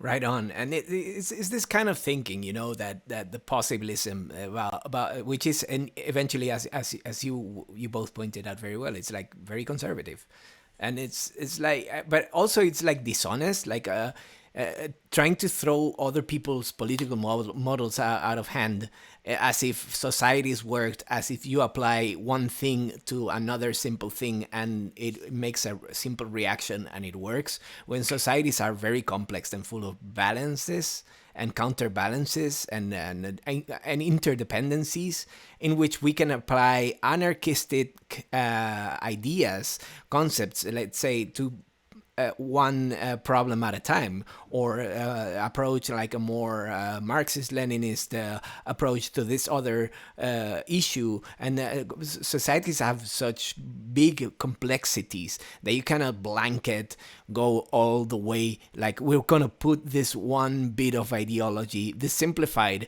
absolutely nonsensic version of an ideology, and make it good magically. That's what happened with capitalism, and look where we are, right? And we're about to die, from global climate change, and we have created a new nobility of hyper powerful billionaires who do as they please with us while we're slaves. Oh shit! I don't, sorry to interrupt, Javi, No but worries. my next video, it's about how the richest people on earth really have no interest on saving the world, but want to transcend the world. The colonization of Mars of Elon Musk, or getting your mind into a computer, all this shit that instead of using all the resources on fixing the world, they are investing them on this kind of crazy isolationist things. And this is like a very good segue, because a lot of what is shaping like the modern era of Spain is very related with this utopia that the billionaires are gonna save us, and that Amancio Ortega will find the way to save all these millions of people that are dying because of the corona crisis, and Elon Musk is gonna design the rocket that will take us all to the moon. And it is bullshit, because those things are for their own benefit, and it is super it's like, are you blind? Are you not seeing that they want to escape this earth because this earth is gonna end? And it is like, Oh yeah. It is quite something. It is something that it is it is weird that we trust more these people that are so outside of them, that to our own neighbors that are asking for help.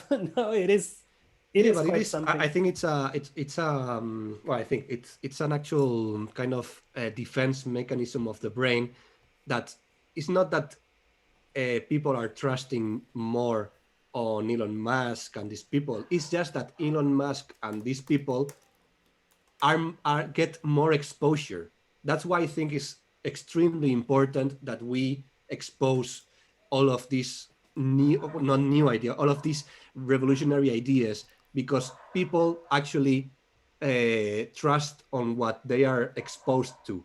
If they are only exposed to Elon Musk and all this crap, that's what people are going to go to. What people like, if during Black Lives Matter or when the Katrina hurricane destroyed New Orleans, if the media, instead of concentrating or focusing on the riots and the burning and all that, they focused on how people help each other. And now in the coronavirus pandemic, how people naturally help each other and create community, and like we are like, communism is kind of our natural state, from asking for fire to light up a cig to asking a neighbor for salt. Like it, like within, like, this is something that I've read from, I'm reading David Graeber's book on debt, and there he says a really interesting thing, that is, uh, communism is so natural to us that amongst friends we are all communists. You would never think of of um, taking, like, making a friend accountable or having a friend in debt because you invited them to a beer. No, you just invite them to a beer, and you kind of know that they'll invite you back at some point. And even if they don't, you don't care, because amongst family and friends, we are communists, and amongst our community and amongst people, it comes natural to us. And this is something that we didn't talk too much about, this Fiskifus, and it's super interesting topic. The the prehistoric history of Spain have a very interesting cave. And I don't know if you've heard this video of one of the Biblock brothers, that it's called the oldest building in the world. And they were talking about what is the oldest building in the world. Is still in use. I think is the in Italy, in Rome, and it's like a very very very old temple that it is 1,000 years old or something like this. But these caves in Spain that I just don't remember the name, that are in the northern part of Spain. What are the name of these Atapuerca. caves? Well, I really don't remember, but they have like very beautiful paintings inside of them. And these communities live for 10,000 years in these buildings, in and out. It is like mind blowing. All the history, all our prehistory and modern history, and it can be condensed in this kind of primitive life, and it continues and it's thrives because of these small interactions between human beings. And there is the power of the human beings, that they are very resilient when they work with each other. And this is something that it's super powerful, that the greatest power of humankind is not that we are very smart, it's that we know how to work with each other very good. So if Javi is very good with something, Kifus is very good with something, and I'm just Chiniquil, we three have more power than each on our own. And the capitalist system try to sell this fantasy that each of us have more power if we see for our own benefit. No, so it is it is something that we need to learn from the prehistory, that strong communities really did manage to do a lot of very, very important feats of survival and I don't know, communities. Yeah, and even in a more uh, easy way to kind of understand it, like we are animals, like human beings are animals, and we are gregarious animals. We are animals that live in herds, in manadas. What would be a better word? In packs. Like human being is In an tribes. animal. Yeah, in tribes. Like it's very relevant that ANCAPs chose a snake as their symbol. Yeah, snakes can work individually. That's their natural strategy. But humans aren't snakes. But if you get them Humans. on a plane, they make a mess. Sorry. I want to really I see had this to. movie. Once I saw the poster, I couldn't believe it. I thought it was like a Photoshop or something like this. And oh my God, this is so amazing. But it's true, we're social animals. We're absolutely social animals. You know, Yeah, and I don't know if you have read this book that it's called Sapiens. It is very quirky and it is like the history of mankind all together, blah, blah, blah. And this guy, that I don't remember the name, obviously, he said, if you put a chimpanzee in an island competing with a human being, the chimpanzee will take all the food and will take over of the island, no problem. If you put two human beings and two chimpanzees, the odds will stack against the humans in 50-50 chances. If you put 100 humans and 100 chimpanzees, the island all the time will be part of the humans all the time, because our power and the thing how we work is very similar to bees, to ants, to this kind of hive. I don't want to say hive mind, but yeah, No, it's like kind of that. wolf packs. Like people think that wolf packs are like the lone wolf. There's no such thing as a lone wolf. Like Yeah, yeah, wolf yeah. packs, there's not even alpha wolves. Like wolves work together. They yeah. they take care of each other. They, in fact, sorry to interrupt you, Chiniquil, but there's a I don't remember who was it, but it was I don't know if a historian or anthropologist, and someone asked her, when do you think what marks the start of humanity? And she was very clear. She said, when we find the first mended bone, whenever we find medical attention of a human to another, that's the beginning of humanity and civilization, because that's the beginning of us using technology to make all of our tribe and all of our community and taking care of each other, and making sure that all of us survive. Yeah, and not even hominids that are not human per se, like Neanderthals. They found a lot of of bodies of Neanderthals that are very, very old or that doesn't have a leg, and they live without a leg because the tribe protect them. And this is very intrinsical to our nature. We are social animals and we take care of each other, and that's our powerful. That's what makes us powerful, I think. And going back to something we said in the past, I think the the realization that we are a single species and the realization that borders limit our capacity as human beings is something that we need to take care every single day, and to see ways to abolish these borders. Because once we really embrace the living in a community, we can face global problems. We have global warming because we have borders all around us and we take care only of our little ground, and the problem is of all the world. And this is something that the only thing that doesn't have borders is capital, and right now it's the biggest problem we have. Yeah, free circulation of capital and limited circulation of people. Yeah. But speaking of which, I would like to ask you both: how do you see today's Spain as a hostage country to the which is hostage to the capitalist bullshit?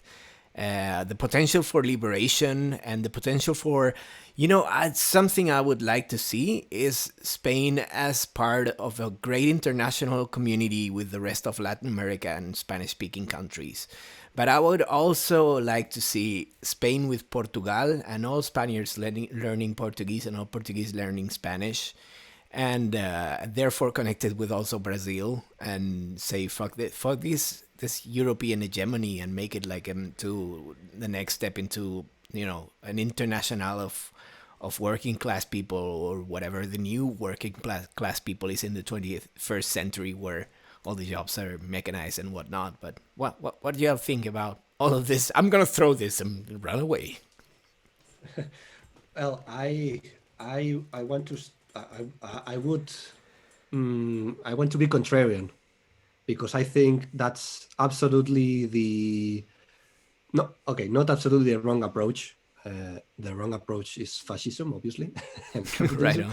But I think we have to start kind of locally. Like, of course, we need to consider all human beings our brethren and our brothers and sisters, but until we kind of make ourselves free of capital and political power within our small communities, our towns, our neighborhoods, I think any union is always, any big union, as the European Union, for example, which it's a great project, but it's going to be co-opted by elites, because elites have power. The elites' power feed off the small control of people, and people cannot have control of vast amounts of territory. sways of So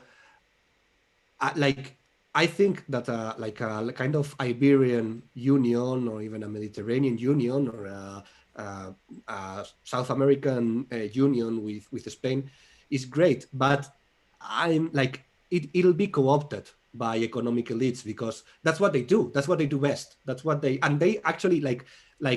I don't quote me on this, but the alt-right have a point, but for the wrong reasons, about the dangers of globalization. It's not that globalization is dangerous per se. Like, globalization is amazing, it's wonderful. The danger is that who is going to be in control of that globalization. And I think the only way to not give control of globalization to the elites is to abolish control. And the only way to abolish control is to kind of take it back, but to kind of destroy it. It's like that saying that a politician will not solve your problems, but they will give you a lot of problems. Mm-hmm. So you need to be ready to create a community and a network where you can solve your problems and make sure that politicians are not giving you more problems or exacerbating the problems that you already have. Yeah, I was thinking more of a cultural union than a political union in that sense. Like using what we have in common more as a cultural weapon to finish with the economical elites and the power itself. But I like your approach a lot, because it links a lot to the power to the people, more or less, right? Yeah, it's not. It's more. I'm just being a bit of a debater here. I don't like to call it the power of the people. I just want to call it the end of power. The end of power. Like, no power. Anarchism. Yeah, let's end the concept of power. Like, the concept of power is the root of all evil. There's no need for power, nor for the people, nor for the powerful. I don't think there's a debate there. We agree so much in that. Power is exerting. I think it was in 1984. I don't want to go all, because apparently 1984 is being co-opted by the right wing now. But it says like the definition of power by George Orwell was when O'Brien was when he was interrogating Smith, right? Winston Smith. at the very end of the book, he's torturing and interrogating Smith, and he says like, "You do you want to see the future? The future is a boot eternally squashing a human face or something like that, right?" So that's the definition of power. That's the definition of what we don't want, right? Like nobody getting on top of other people just to screw them up for the very pleasure of screwing them up. Because I think, at some point, these very economical elites, these billionaires, these Eggman, Bezos, and the other motherfuckers, they're not concerned with money as the poor people do. That we have to pay for a shit to survive. But on the other hand, they're more concerned with power, with the rush of accumulation as an addiction, but also power, the influence to screw other people.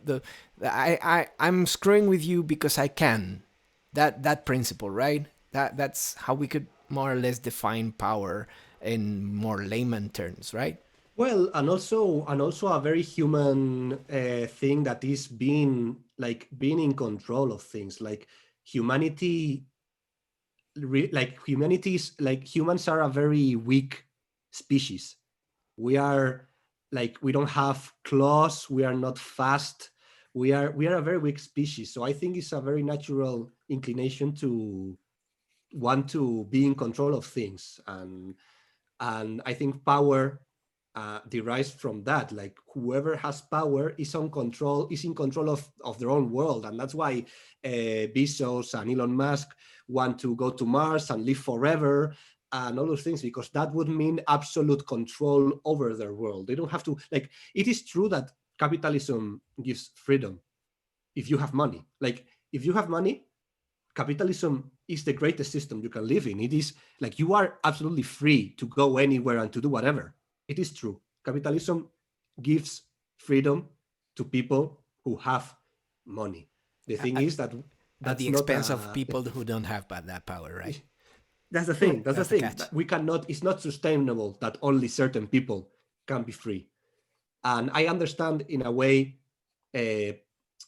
power grabbing people, in the sense that it is very natural to want to be in control of your world.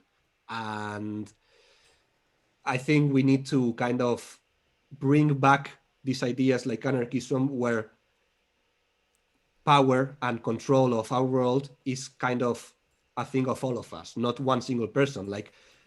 People will make decisions when they need, the best person to make a decision will be trusted by the people surrounding them, because of trust. I don't know. Yeah, it's. I think it comes everything. We need to bring everything. Like Carlos Taibo, to quote him again, always says this about making society less complicated. And I think this is very basic. I love technology, and maybe he refers to technology and all these bureaucratic systems, but how I interpret that is we have to make our relationships and our kind of production methods less complex and more kind of casual. If I may disagree with Fiskifus in this one, I think we need a dictatorship, man. I think what okay, we but need only is if I am the dictator.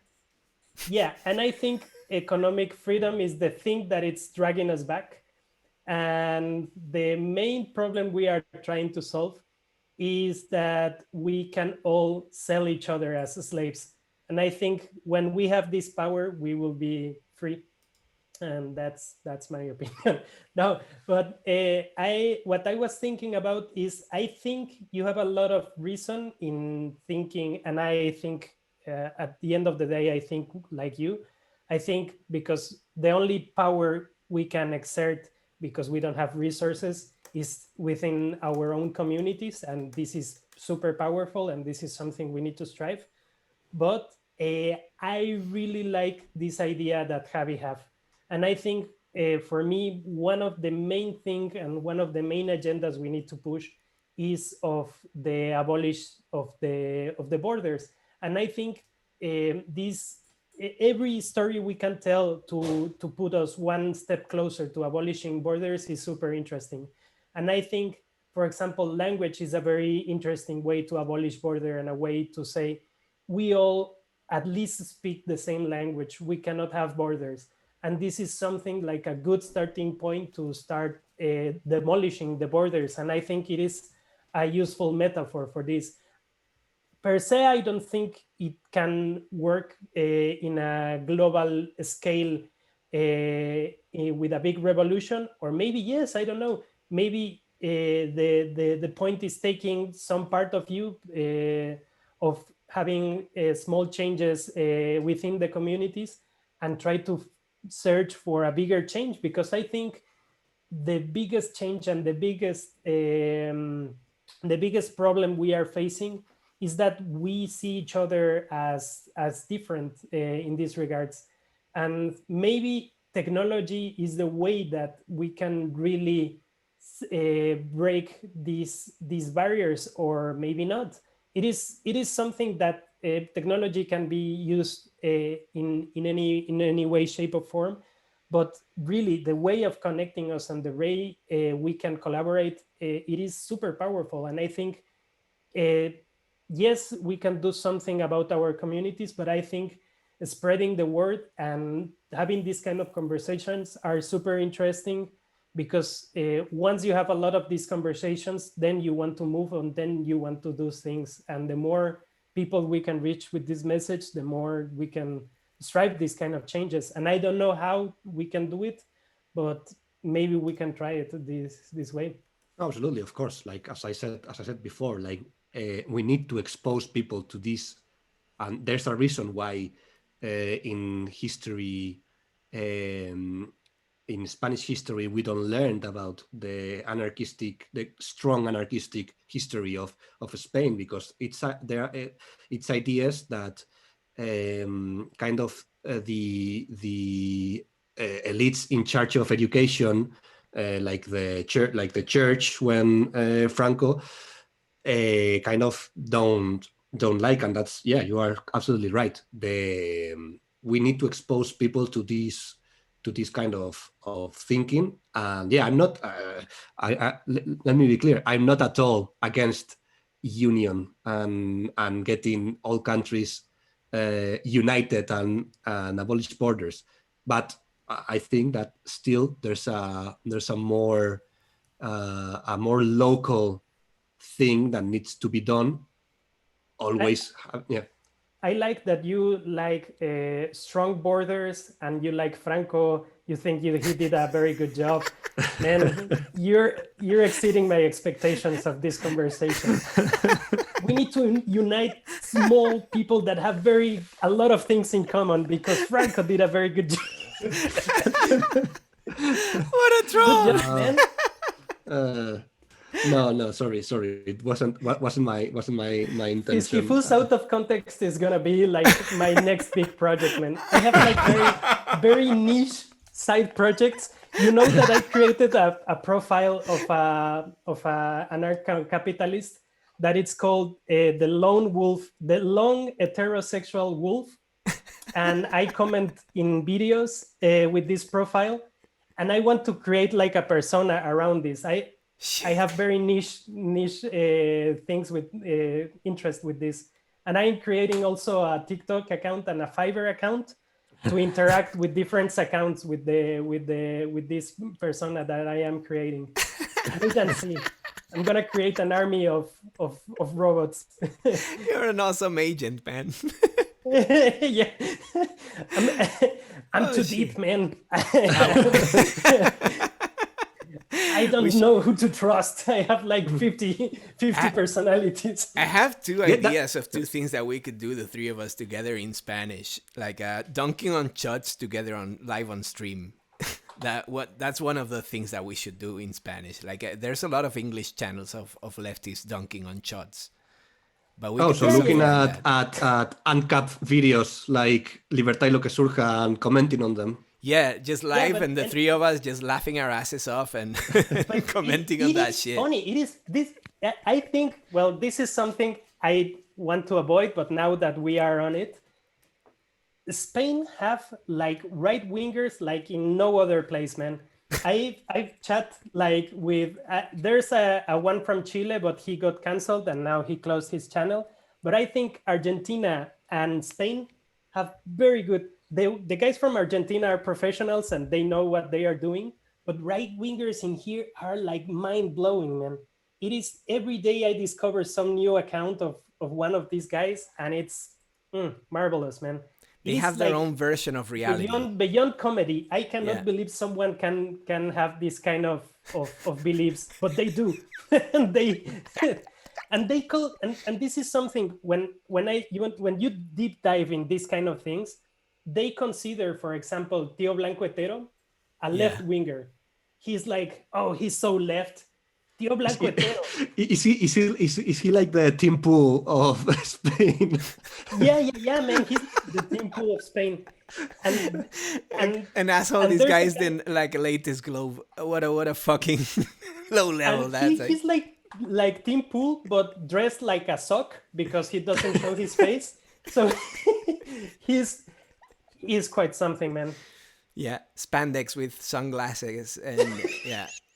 That's It the is- bar. You cannot write this if you're creating like a script for this and you want to create like a parody, you couldn't create something so perfect like this. Or Joan Planas, he's completely out of his mind, and he's teasing to these other extremist channels just to get more views.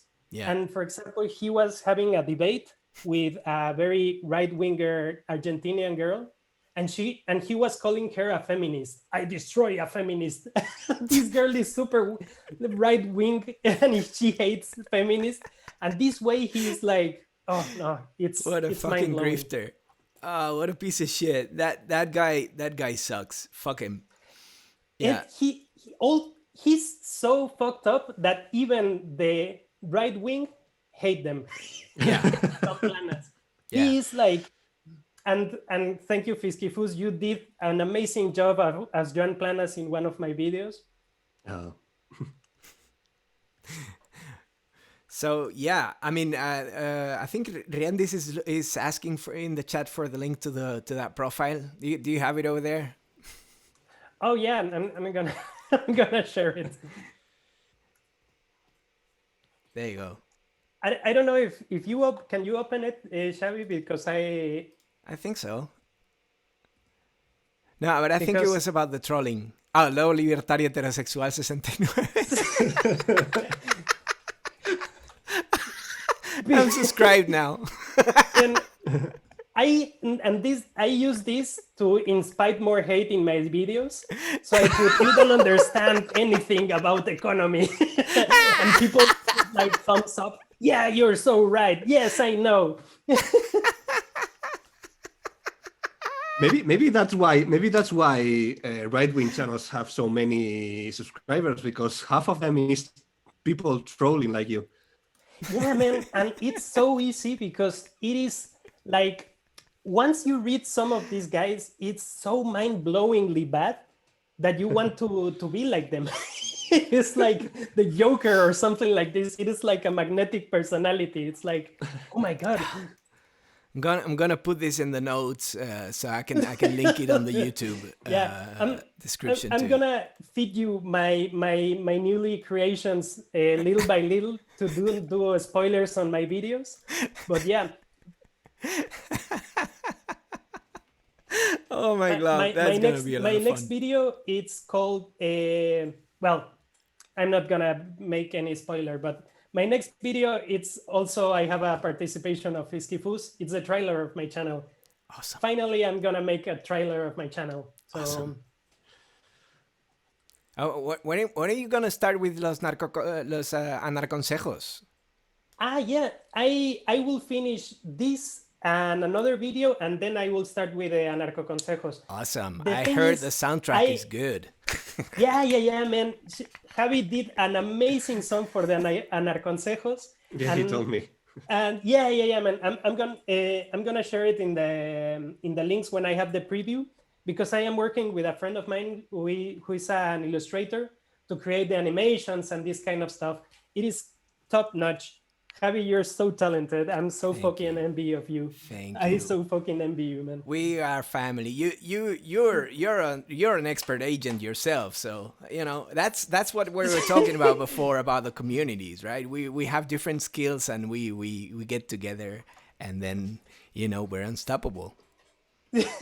Yes, I create fake accounts and you create beautiful art. We all have our talents. So okay, I think we've been going on for almost 3 hours, 2 hours 40 something. So I'm gonna call it for today. The stream next one should be in Spanish and in one of your channels because we can have a lot of fun together. I see a lot of future in this panel, this trio, the three musketeers of the Yeah, man. of the left. Or maybe we can do like 15-second TikToks, like the three of us, and manage to convey some very weird ideas in 15 seconds. It's like the complete opposite of what we are doing right now. I'm so 3 hours for not saying anything. I'm so in. So let's do a quick recap and have a short, let's tell people. I'm gonna link when the YouTube thing happens in the thing, but link people to your channels in the chat and tell people about. We have Fiskifus, who makes amazing YouTube videos, and Chiniquil. The names are on screen, but if you have like the links to your channels, that'd be awesome. And say a few words for yourselves before we wrap it up. How would you describe what you do? Well, as I said in the beginning, please come and see our content. We are not big channels. We need some subscribers. We need some clout. And if you like leftist content, if you like leftist history, analysis, psychology, science, anthropology, I'm more than happy to share all the crazy stuff that I talk about. And dank memes in the graphics, I must say. Oh, yeah. Damn, I love he's so talented. He's an excellent narrator and he's a very good with the visuals, man. Your videos are top notch. I'm super proud that I can collaborate with you, man. Oh, thank you. Yeah. You too, Javi. Come on. It's mutual. You are so underrated, man. You create content in 2 languages and you have how many subscribers do you have? 2,000? I don't know, 2,000 something, 2,700. Man, it's totally underrated. Your videos are so good, and your one of your songs make me cry, man. the one for Latin America that the bullets are gonna get turned back. Man, Yeah. Las balas que nos tiraron van a eyes. volver. That was the chants in the Chilean protests back last year. Oh my God, it was so beautiful, man. So- Well, thank you very much for inviting us, man. I shared my channel in the chat. I do content, very weird content, debunking a lot of right-wingers and a lot of very weird stuff in my channel going on. Not very long videos, so that's good. You won't lose a lot of time seeing my videos. But thank you very much for inviting me, and sorry to crash in the last minute, man. Pwah, no problem. It's so good to have you both. You're fantastic people, and we need to do this more often. And as I said, we need to do some of these in Spanish. But we'll get there when we get there. And okay, thank you very much for everyone to join. This has been a good one. I hope you learned a little bit about Spain. If you have more questions, you know where to find us. Find us on Twitter, Fiskifus and Chiniquil, and ask around. We're more or less available, right? Both in our mentions and our DMs. And have a good one. It was a pleasure. This was a long one, but extremely fun. And live long and prosper. Have fun. Bye. Bye.